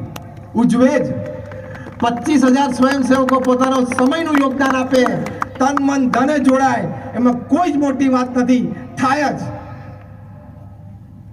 અને તમે બધા પણ હજારોની સંખ્યામાં રાત્રે 1.5-2 કલાક સુધી આ વાત સાંભળવા માટે બેસો, એ કઈ નવાઈની વાત નથી. થાય જ. કારણ કે પ્રમુખ સ્વામી મહારાજે સમાજને આટલું આપ્યું છે. હી લીવ્ડ ફોર ધ સોસાયટી. એ સમાજ માટે જીવ્યા. નાના બાળકથી માંડીને મોટી વ્યક્તિ દરેકને સમય આપ્યો, દરેકને પ્રેમ આપ્યો, દરેકનો આદર કર્યો. મુંબઈમાં એક વખત વ્યક્તિગત મુલાકાતમાં પ્રમુખ સ્વામી મહારાજ બેઠા. એક નાનો 5 વર્ષનો નીલકંઠ એ પ્રમુખ સ્વામી મહારાજ પાસે આવીને કે સ્વામી, ગઈકાલે તમે જમ્યા પછી દાંત કાઢ્યા ને બધા દાંત બહાર નીકળી ગયા. મેં રાત્રે બહુ ટ્રાય કરી પણ મારો તો એક નીકળ્યો જ નહીં. હવે આટલી વ્યક્તિગત મુલાકાતમાં મહાનુભાવોની વચ્ચે, શ્રેષ્ઠીઓની વચ્ચે એક નાના બાળકે આ વાત શરૂ કરી. પ્રમુખ સ્વામી મહારાજે બાળકને પૂર્ણ આદર આપ્યો. મહાન વ્યક્તિની આ મહાનતા છે. પ્રમુખ સ્વામી મહારાજે કહ્યું, જો તારે એવો પ્રયત્ન નહીં કરવાનો, હું ભલે કાઢું, તારે તારો દાંત નહીં કાઢે. પ્રમુખ સ્વામી મહારાજ ચોખ્ઠા હતા. તો પેલો બાળક કે સ્વામી, તમારી જેમ મારા બધા દાંત ક્યારે આમ બહાર નીકળશે? કારણ કે નાના બાળકને તો પૂતું લો ને દાંત હાથમાં જોવા. એટલે પ્રમુખ સ્વામી મહારાજ એને કે તું મારા જેવડો થઈશ ને પછી તારા પણ દાંત તારા હાથમાં આવશે. એટલે બાળક એના જેવો જવાબ આપ્યો. પેલો બાળક કે સ્વામી વન રિક્વેસ્ટ, કારણ કે આ તો મુંબઈનો છોકરો હતો ને, એક્સપ્રેસિવ હોય. વન રિક્વેસ્ટ, એક વિનંતી. પ્રમુખ સ્વામી મહારાજ કે શું, એકવાર કાઢીને બતાવો ને, મારે નજીકથી જોવું છે. પ્રમુખ Swami Maharaj without the સ્લાઇટેસ્ટ hesitation, સ્લાઇટેસ્ટ delay, તરત પોતાના હાથ છે એ દાંતમાં અંદર મોઢામાં નાખ્યા અને તરત બંને ચોકઠા બહાર કાઢી નાખ્યા અને એમ બતાવ્યા. તો પેલા છોકરાને તો આશ્ચર્ય થયું કે બધા દાંત બહાર નીકળી ગયા. તો પાછી ચોથી વાત કરી કે સ્વામી આ કરો તો. એટલે પ્રમુખ સ્વામી મહારાજે મોઢું આમ ઊંચું કર્યું, આમ આ તેના નજીક તેમ નીચેથી જોયું કે અંદર એકેય દાંત નથી. પછી દાંત હાથમાં જોયા તો પાછો પેલો બાળક કે સ્વામી અડું અડું, કે નાના બાળક માટે તેમ કે દાંત હાથમાં હોય ને આમ અડું એટલે કેવું લાગે. સ્વામી કે અડલે. વ્યક્તિગત મુલાકાતની લાઈન લાંબી હતી, એની વચ્ચે એક બાળકને કેટલો સમય, કેટલો પ્રેમ, કેટલો આદર, કેટલું ગૌરવ આપવું. પેલા બાળક આમ દાંત ઉપર હાથ ફેર્યો, પછી કે સ્વામી હવે આમ પહેરો ને, મારે જવું છે. પાછા બધા કઈ રીતે ગોઠવાઈ જાય. એટલે પ્રમુખ સ્વામી મારા સેવક સંતે તરત આ ડેન્ચર્સ એટલે કે આ ચોકઠા ધોઈ નાખ્યા અને પછી સ્વામી આમ પહેરી લીધા. પછી કે હવે આ કરો તો, એટલે પાછું પ્રમુખ સ્વામી મહારાજે આ કર્યું. એ બાળક ખુશ થઈ ગયો. આમ દોડવા જતો હતો ને, પ્રમુખ સ્વામી પાછો હાથ પકડ્યો. સ્વામી કે તારે આવો કોઈ ટ્રાય નહીં કરવાનો હમણાં. બાળક તો દોડીને નીકળી ગયો. તરત જ પાછળ ભારતના નંબર 1 સોલિસિટર હીરાલાલ સોઢા ઉભેલા. 1 મિનિટના 1000 રૂપિયા ચાર્જ કરતા હતા મુલાકાતના. એ તરત જ પ્રમુખ સ્વામી મહારાજને પંચાંગ પ્રણામ કર્યા કે સ્વામી ધન્ય છે તમને, તમે યથાર્થ સમાજ પુરુષ છો, તમે યુગ પુરુષ છો. મને એમ કે તમે મોટાઓને જ મળતા હશો, આટલા નાના બાળકને પણ આટલો પ્રેમ આપવો, એને મળવું, એને સમય આપવો, એ મેં મારા જીવનનો પહેલી વખત જોયું. તો દરેક પ્રત્યે પ્રેમ, કારણ કે પ્રમુખ સ્વામી મહારાજનું જીવન સૂત્ર હતું બીજાના સુખમાં આપણું સુખ, અન્યની પ્રગતિમાં આપણી પ્રગતિ, અન્યના ઉત્કર્ષમાં આપણો ઉત્કર્ષ. એટલે પ્રેમ આપી શકતા હતા, આદર આપી શકતા હતા.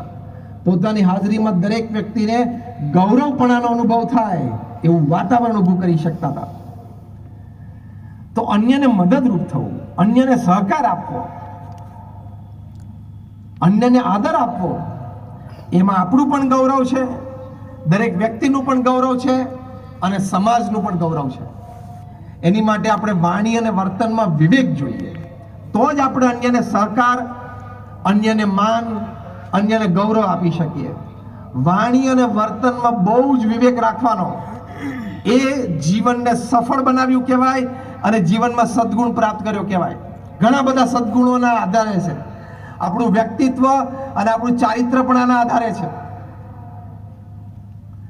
1996ની સાલમાં પ્રમુખ સ્વામી મહારાજ સાથે અમે સંતો ત્યાં અમેરિકા ફેમિલી શિબિરમાં ગયેલા. સર્વમંગલ સ્વામી અમે બધા સાથે હતા. 1996ની સાલમાં ત્યાં ન્યુયોર્કમાં અમે પારિવારિક શિબિરો કરતા. બાળકો કિશોરી સાથે બેસીએ, વડીલો સાથે બેસીએ. બાળકોને એક ફોર્મ ભરાયું કે તમારા માતા પિતા વિશે તમને શું ગમે છે અને શું નથી ગમતું. એ હેતુ હતો કે વાત આપણે સમજીએ, જાણીએ તો એના માતા પિતાને સાંજે સભામાં વાત કરી શકીએ. તો માતા પિતા વિશે જે નથી ગમતું ને એ બધી વાત, એ કોલમ બધી વધારે ભરેલી આવી. હા, એક 8 વર્ષના બાળકે લખેલું કે મારા માતા પિતા જે રીતે મારા દાદા દાદીને ઘરમાં ટ્રીટમેન્ટ આપે છે ને મને નથી ગમતું. સમાજ સેવા તો કરીએ, અન્યને મદદરૂપ થઈએ, પણ પહેલું તો ઘરમાં આપણે સેવા કરવાની. બીજી વાત લખી એક બાળકે કે મારા માતા પિતા મારી હાજરીમાં ઝઘડે છે ને મને નથી ગમતું. એ તમારે કદાચ ઝઘડવાનું થાય ને તો છોકરા સ્કૂલે જઈને રાહ જોજો.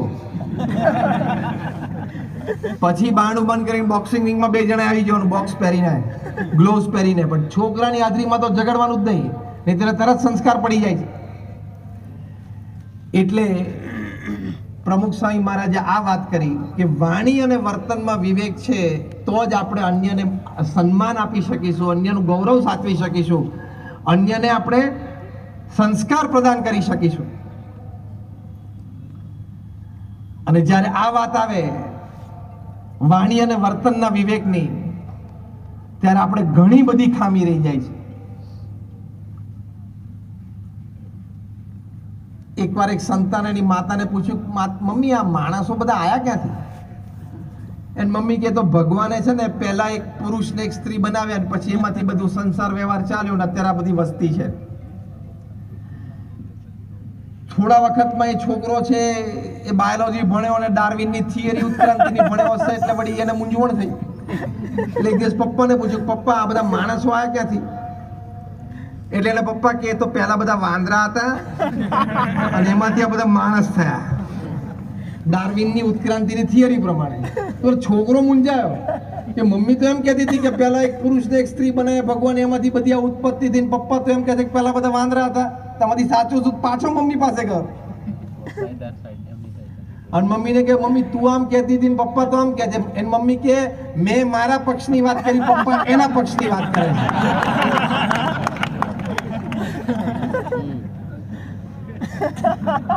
વાણી અને વર્તનમાં તમારા આવો વિવેક ના હોય તો કેવી રીતે તમે સંસ્કાર પ્રદાન કરી શકશો? અન્યને મદદરૂપ કેવી રીતે થઈ શકશો? સહકાર કેવી રીતે આપી શકશો? એને માન આદર પ્રેમ કેવી રીતે આપી શકશો?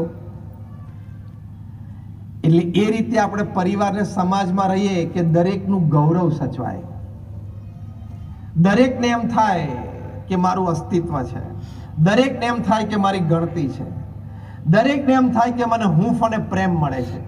એની માટે થોડુંક જતું કરી દેવું, થોડુંક મોટું મન રાખી લેવું. એની માટે અમે એક ટેક ફોર્મ્યુલા શીખવાડીએ છીએ, TAAC.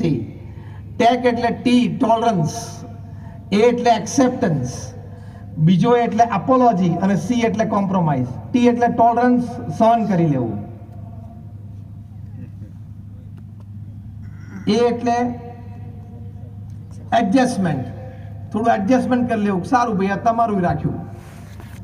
બીજો એટલે એપોલોજી, એટલે ભૂલ થઈ હોય તો માફી માંગી લેવી. અને સી એટલે કોમ્પ્રોમાઇઝ. આ ફોર્મ્યુલાથી ચાલીએ તો જ આપણે સમાજમાં દરેકને સાથ સહકાર આપી શકીએ અને દરેકનો સાથ સહકાર પ્રાપ્ત કરી શકીએ. એકવાર એક બાળકે એના પિતાને પૂછ્યું, પપ્પા એક મનમાં પ્રશ્ન બહુ મૂંઝવે છે. અને પપ્પા કે શું થયું? એટલે કે પપ્પા ત્રેતા યુગમાં ભગવાન રામે એના પપ્પાની આજ્ઞા માની, દશરથની આજ્ઞા પાડી અને મહાન થઈ ગયા. તેના પપ્પા કે મહાન થાય જ ને, પિતાની આજ્ઞા પાડે એટલે મહાન થાય જ છોકરો. તો કે પપ્પા પણ સતયુગમાં તો પ્રહલાદ એના પિતાની આજ્ઞા ના પાડી તોય મહાન થઈ ગયા. હવે એના પપ્પા મૂંઝાણા. પણ હજી પપ્પા મૂંઝાતા પેલો બાળક કે પપ્પા મને બહુ મૂંઝવણ છે કે મારે ભગવાન રામે દશરથની આજ્ઞા પાડીને મહાન થયા એ માર્ગ લેવાનો કે મારે પ્રહલાદે એના પપ્પાની આજ્ઞા ન પાડી અને મહાન થાય એ માર્ગ લેવાનો?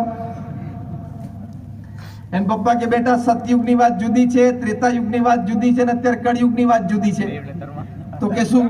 કે બેટા કળિયુગમાં તો મારે કે તારે બેમાંથી જેને પણ મહાન થવું હશે ને એ આપણે બંને તારી મમ્મીની આજ્ઞા પાડી પડશે. આ તો એક હસવાની બે ઘડીની વાત છે, પણ આની પાછળનો સિદ્ધાંત શું? ચલાવી લેવું, મનગમતું મૂકી દેવું, અનુકૂળ થઈ જવું. પ્રમુખ સ્વામી મહારાજે એક સુરતપણાની આ વ્યાખ્યા કરેલી. એકવાર પરમ પૂજ્ય મહંત સ્વામી મહારાજ એક શિબિરમાં સુરતપણા ઉપર એમને પ્રવચન કર્યું. પ્રમુખ સ્વામી મહારાજ પધાર્યા અને પૂજ્ય નારાયણ મુનિ સ્વામીને પૂછ્યું કે સભામાં શું વાત થઈ, કોણે પ્રવચન કર્યું? એટલે નારાયણ મુનિ સ્વામી કીધું કે બાપા મહંત સ્વામીએ પ્રવચન કર્યું અને સુરતપણા ઉપર કર્યું. પ્રમુખ સ્વામી મહારાજ દાદરા ચડતા ચડતા આટલું જ બોલ્યા, ઘસાવું, અનુકૂળ થવું અને મનગમતું મૂકવું, એટલમાં સુરતપણું બધું આવી ગયું. કેટલો સિદ્ધાંત એમને દ્રઢ હશે. આ મેં જે તમને આ પ્રહલાદની ભગવાન રામની વાત કરી અને પછી આ દ્રષ્ટાંત આપ્યું એની પરથી આટલું જ સમજવાનું, ઘસાવું, અનુકૂળ થવું, મનગમતું મૂકવું, ચલાવી લેવું. Life is 70% doing and 30% compromise. 70% જીવન તમારા મન પ્રમાણે ચાલશે, 30% તો અન્યને અનુકૂળ થવું જ પડશે, નહીં તો પ્રશ્ન ઊભો થશે ને થશે. તમે પરિવારમાં પણ નહીં ચાલો અને સમાજમાં નહીં ચાલો. એટલે અન્યને મદદરૂપ થવું એમાં આ વાત છે. અને છેલ્લી બે વાત આપણે સાથે લઈએ છીએ કે પ્રમુખ સ્વામી મહારાજે કહ્યું કે ભગવાન પ્રત્યેની શ્રદ્ધા અને ભક્તિ દ્રઢ કરવા અને પોતાના આત્માનું કલ્યાણ કરવું. ભગવાન પ્રત્યેની જે શ્રદ્ધા અને ભક્તિની વાત છે, ઘણી વખત આપણે નાસ્તિકપણાના વાતાવરણમાં હોઈએ, એવા મિત્ર મંડળમાં હોય તો આપણને એમ થાય કે ભગવાનને કોણે જોયા છે, ભગવાનને મેં તો જોયા નથી એટલે હું માનું નહીં. હવાને ઇલેક્ટ્રિસિટીને આપણે ક્યાં જોઈ છે, તો એ બીજી રીતે આપણે એનો અનુભવ કરીએ છીએ. એમ ભગવાનને આપણે જોયા નથી, પણ ભક્તિના માર્ગે ચાલે તો આપણને એની અનુભૂતિ થાય જ. ઘણાને એમ થાય છે કે આવડું મોટું મંદિર બને છે. હમણાં પૂજ્ય સર્વમંગલ સ્વામીએ બધું વર્ણન કર્યું. તે બધા આંકડા સાંભળીને તો બધાને એમ થતું હશે કે આટલા 1000 સ્ક્વેર ફીટનું આ ને આટલા 1000 સ્ક્વેર ફીટનું આ. તો કેવડું મોટું તંત્ર, પથ્થરનું બાંધકામ, અને 1000 વર્ષ ચાલે એવું આ મંદિર છે. આમાં કે આરસીસી નું કન્સ્ટ્રક્શન નથી. એટલે અહીંયા આપણે જે બેઠા છીએ ને, આપણે જે અહીંયા બેઠા છીએ એ આપણી 50મી પેઢી પણ આ મંદિરે દર્શન કરવા માટે આવશે. 50મી પેઢી, 50th જનરેશન.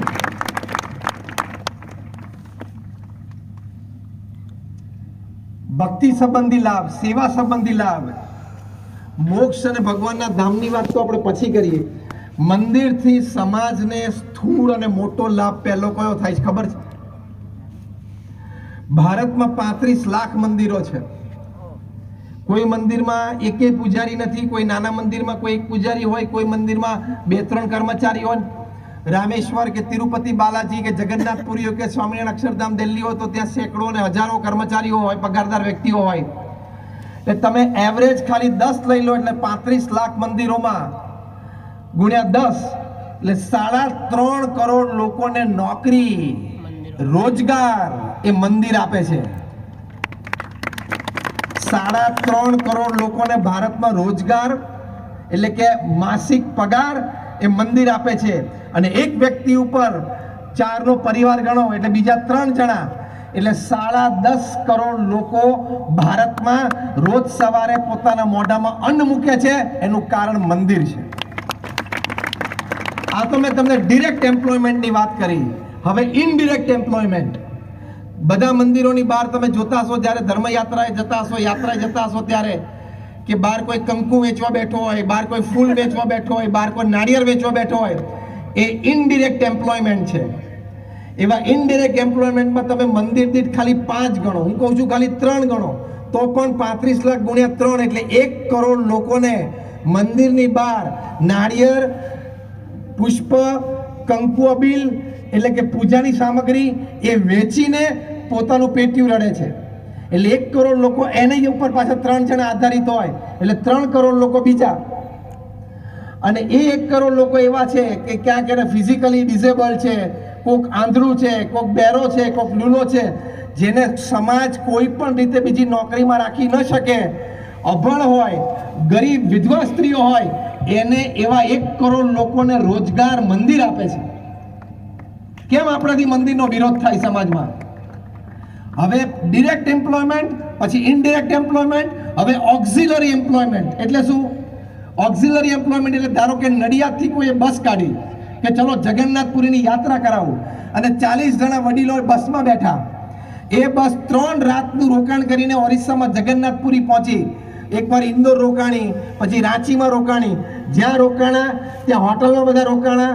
એ ત્યાં રોજગાર ઊભો થયો, ત્યાં ઇકોનોમી ચર્ન થઈ, ત્યાં કંઈક લોકલ વસ્તુ ખરીદી એટલે ત્યાં ઇકોનોમી ચર્ન થઈ. એટલે આ ઓક્ઝિલરી એમ્પ્લોયમેન્ટ એ પણ કરોડો લોકોને ધર્મયાત્રામાં મળે છે. ભારતમાં રિલિજિયસ ટુરિઝમ બહુ મોટું છે અને હજી વિકસાવવામાં આવે સરકાર શ્રી દ્વારા. ભારતમાં ધાર્મિક યાત્રાધામો, રિલિજિયસ ટુરિઝમ, તો હજી ભારતમાં રેવન્યુ બહુ મોટું આવી શકે એમ છે, જે વધશે. હવે 4 ધામનો પ્રોજેક્ટ આપણા માનનીય પ્રધાનમંત્રી શ્રી અતિ અદ્ભુત કરી રહ્યા છે. અયોધ્યામાં રામ મંદિર પણ બની રહ્યું છે. એટલે યાત્રાધામો આવા થશે એટલે ઇકોનોમીને બહુ લાભ થશે. હજી હું અધ્યાત્મની વાત તો નથી કરતો, નૈતિકતાની વાત તો નથી કરતો. આર્થિક રીતે સમાજને મંદિરથી શું લાભ છે આ વાત તમે સમજાવો એટલે ગમે તેવો નાસ્તિકોને તમને પ્રશ્ન નહીં પૂછી શકે. બીજી બધી વાત તો બધી આગળ છે, અત્યારે આપણે સમયની મર્યાદા છે, પણ આટલી એક વાત સમજીને હંમેશા મંદિર પ્રત્યે આદર સેવવો. આપણે મંદિર આવી શકતા હોય દર્શન માટે તો સારી વાત છે, પણ ન આવી શકીએ તો કોઈ દિવસ મંદિરનો અનાદર કે મંદિર પ્રત્યે વિરોધનો એક શબ્દ બોલવો નહીં. જો આપણે બોલીએ તો આપણે આ સિસ્ટમ સમજ્યા નથી, આધ્યાત્મિક તો નથી સમજ્યા, એની માટે તમે માફી છે, કારણ કે તમને એ સંસ્કાર નથી. પણ તમે સ્થૂળ રીતે આર્થિક તંત્રને આટલો મોટો લાભ થાય છે એ પણ નથી સમજતા, એ તો બહુ ખોટું કહેવાય. તો આવી રીતે ભગવાન પ્રત્યેની શ્રદ્ધા અને ભક્તિ સંબંધી આપણે તો મૂળમાં વાત કરીએ છીએ કે ભગવાન પ્રત્યેની શ્રદ્ધા અને ભક્તિઓ તો જીવનમાં કેટલો બધો લાભ છે. અહીં મંદિરમાં આપણે સાષ્ટાંગ દંડવત પ્રણામ કરીએ છીએ. ઓક્સફર્ડ યુનિવર્સિટી ઇંગ્લેન્ડે સંશોધન કર્યું કે ઓસ્ટિયોપોરોસિસ નામનો રોગ થાય છે, જે ડોક્ટર બેઠા છે ને ખબર હશે, ઓસ્ટિયોપોરોસિસ એટલે આપણા હાડકાઓ નબળા પડી જાય, બ્રિટલ થઈ જાય, બિસ્કિટ જેવા તૂટી જાય. એ ન થાય એની માટે નાનપણથી કોઈ કસરત છે કે નહીં? 8 વર્ષના સંશોધન પછી ઇંગ્લેન્ડની ઓક્સફર્ડ યુનિવર્સિટીએ કહ્યું કે ભારતીય પદ્ધતિમાં જે સૂર્ય નમસ્કાર છે અને એમાં જે દંડવત પ્રણામ છે, સાષ્ટાંગ દંડવત પ્રણામ કોઈ 5 પણ રોજ કરે નાનપણથી, તો એને મોટા થઈને ઓસ્ટિયોપોરોસિસ નામનો રોગ થવાની શક્યતા સાવ નહીવત છે. આ તો મેં તમને એક પ્રસંગ, એક દ્રષ્ટાંત, પણ આવી હજારો વાતો છે કે જેમાં આપણા ઋષિ મુનિઓએ જે ભક્તિ પરંપરા મૂકી છે, જે રીતિનીતિ મૂકી છે, એ એબ્સોલ્યુટલી સાયન્ટિફિક, સંપૂર્ણપણે વૈજ્ઞાનિક ઢબથી મુકાયેલી છે. એ આપણા ઋષિ મુનિઓ જાણતા હતા. જે આપણે ભગવાનનું નામ સ્મરણ કરીએ છીએ, જે આપણે યોગાસનો કરીએ છીએ, એનાથી પણ આપણે શરીરમાં, માનસમાં, આંતરિક રીતે કેટલો બધો લાભ છે. હમણાં અમેરિકામાં યુનિવર્સિટી ઓફ કોલંબિયામાં એક સંશોધન થયું, સાંભળજો બરોબર.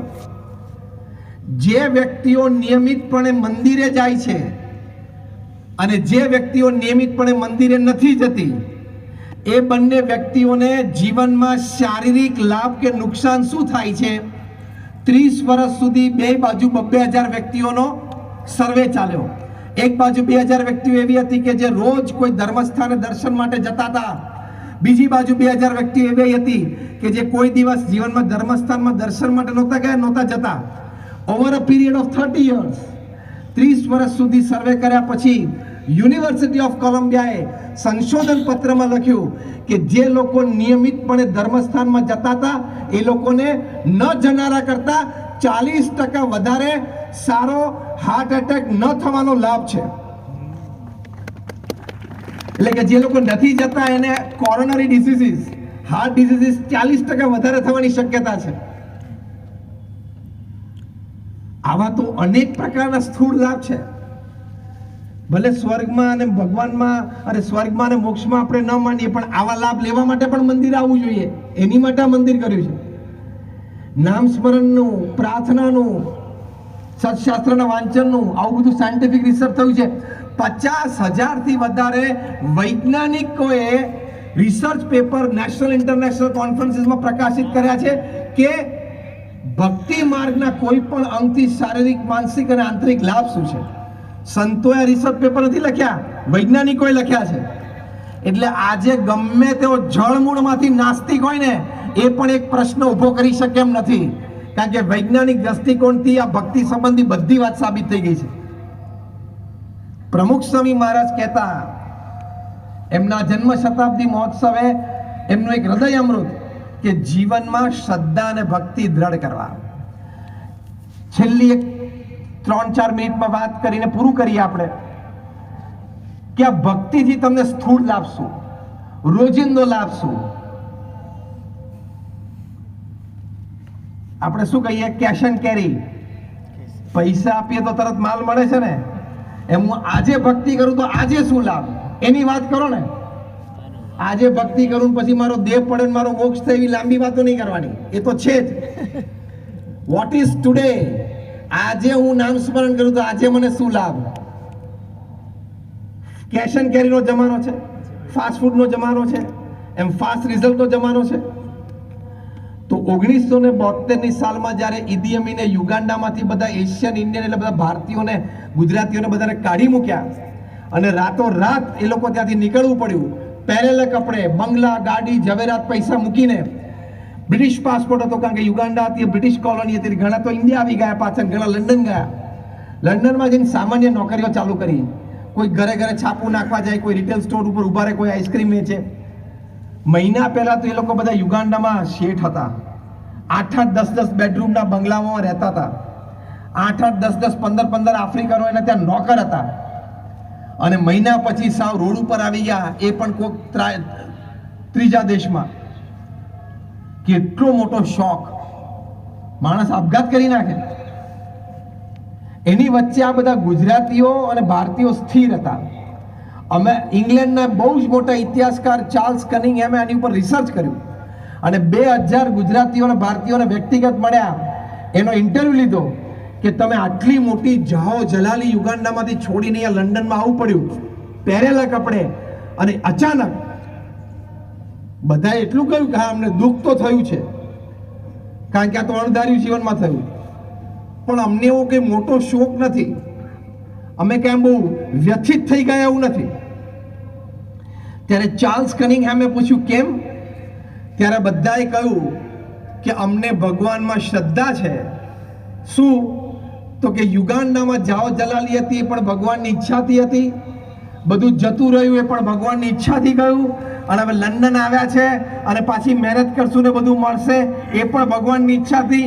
જેમ ભગવાનની ઈચ્છા એમ થાય છે, અમે અમારો નૈતિક પુરુષાર્થ કરી લેશું. આટલી સ્થિરતા ચાર્લ્સ કનિંગહેમે લખ્યું કે મારી માટે આશ્ચર્ય હતું. એટલે ભક્તિ કરીએ છીએ એનો રોજિંદો લાભ શું? આજે ભક્તિ કરીને આજે લાભ શું? કેશ એન્ડ કેરીશું કે કોઈ પણ સંજોગો અને પરિસ્થિતિમાં આપણે આપણી જાતને સંભાળી શકીએ, સ્થિર રહી શકીએ, વિચારની દ્રષ્ટિએ, વર્તનની દ્રષ્ટિએ કોઈ ખોટું પગલું ભરી ન બેસીએ, એ રૂપી જે સ્થિરતા એ ભગવાન પ્રત્યેની શ્રદ્ધા અને ભક્તિથી આવે છે. તો આવો લાભ છે. અને પોતાના આત્માનું કલ્યાણ કરવું એ ભક્તિથી થાય છે. તો આ 5 મુદ્દાની વાત પ્રમુખ સ્વામી મહારાજે કરી જીવનમાં સફળતા અને મૂલ્યો માટે. ફરી વખત પ્રમુખ સ્વામી મહારાજને પ્રશ્ન પૂછાયો કે જીવનના અંતે મૃત્યુ નિશ્ચિત છે, તો પછી જીવન જીવવાનો હેતુ શું છે? પ્રમુખ સ્વામી મહારાજે 5 વાત કરી. એક, પોતાની સાંસારિક જવાબદારીઓ બરોબર નિભાવવી. બીજું, સત્શાસ્ત્ર પ્રમાણે પવિત્ર જીવન જીવવું અને પોતાનું કાર્ય નીતિમત્તાથી કરવું. ત્રીજું, અન્યને મદદરૂપ થવું. ચોથું, ભગવાન પ્રત્યેની શ્રદ્ધા અને ભક્તિ દ્રઢ કરવા. અને પાંચમું, પોતાના આત્માનું કલ્યાણ કરવું. તો આજના દિવસે બ્રહ્મ સ્વરૂપ પ્રમુખ સ્વામી મહારાજના જન્મ શતાબ્દી મહોત્સવની આ ઉદ્ઘોષ સભામાં આપણે સૌ પ્રાર્થના કરીએ કે ભગવાન સ્વામિનારાયણની કૃપાથી, ભગવાન શ્રી કૃષ્ણ, ભગવાન શ્રી રામની કૃપાથી, પ્રમુખ સ્વામી મહારાજ અને પ્રગટ ગુરુહરિ મહંત સ્વામી મહારાજના આશીર્વાદથી આપણા સૌના જીવનમાં આ 5 વાત, વિચાર, વર્તન, અભિગમ એ અતિશય દ્રઢ થાય અને આપણે આપણું જીવન સાર્થક કરી શકીએ. જીવનના અંતે છાતી ઉપર હાથ મૂકીને બોલી શકીએ કે yes, I lived my life. હું મારું જીવન જીવ્યો. એની માટે અમે ભગવાન સ્વામિનારાયણના ચરણોમાં, ગુરુહરિ પ્રમુખ સ્વામી મહારાજ અને પ્રગટ ગુરુહરિ મહંત સ્વામી મહારાજના ચરણોમાં પ્રાર્થના કરીએ છીએ. જય સ્વામિનારાયણ.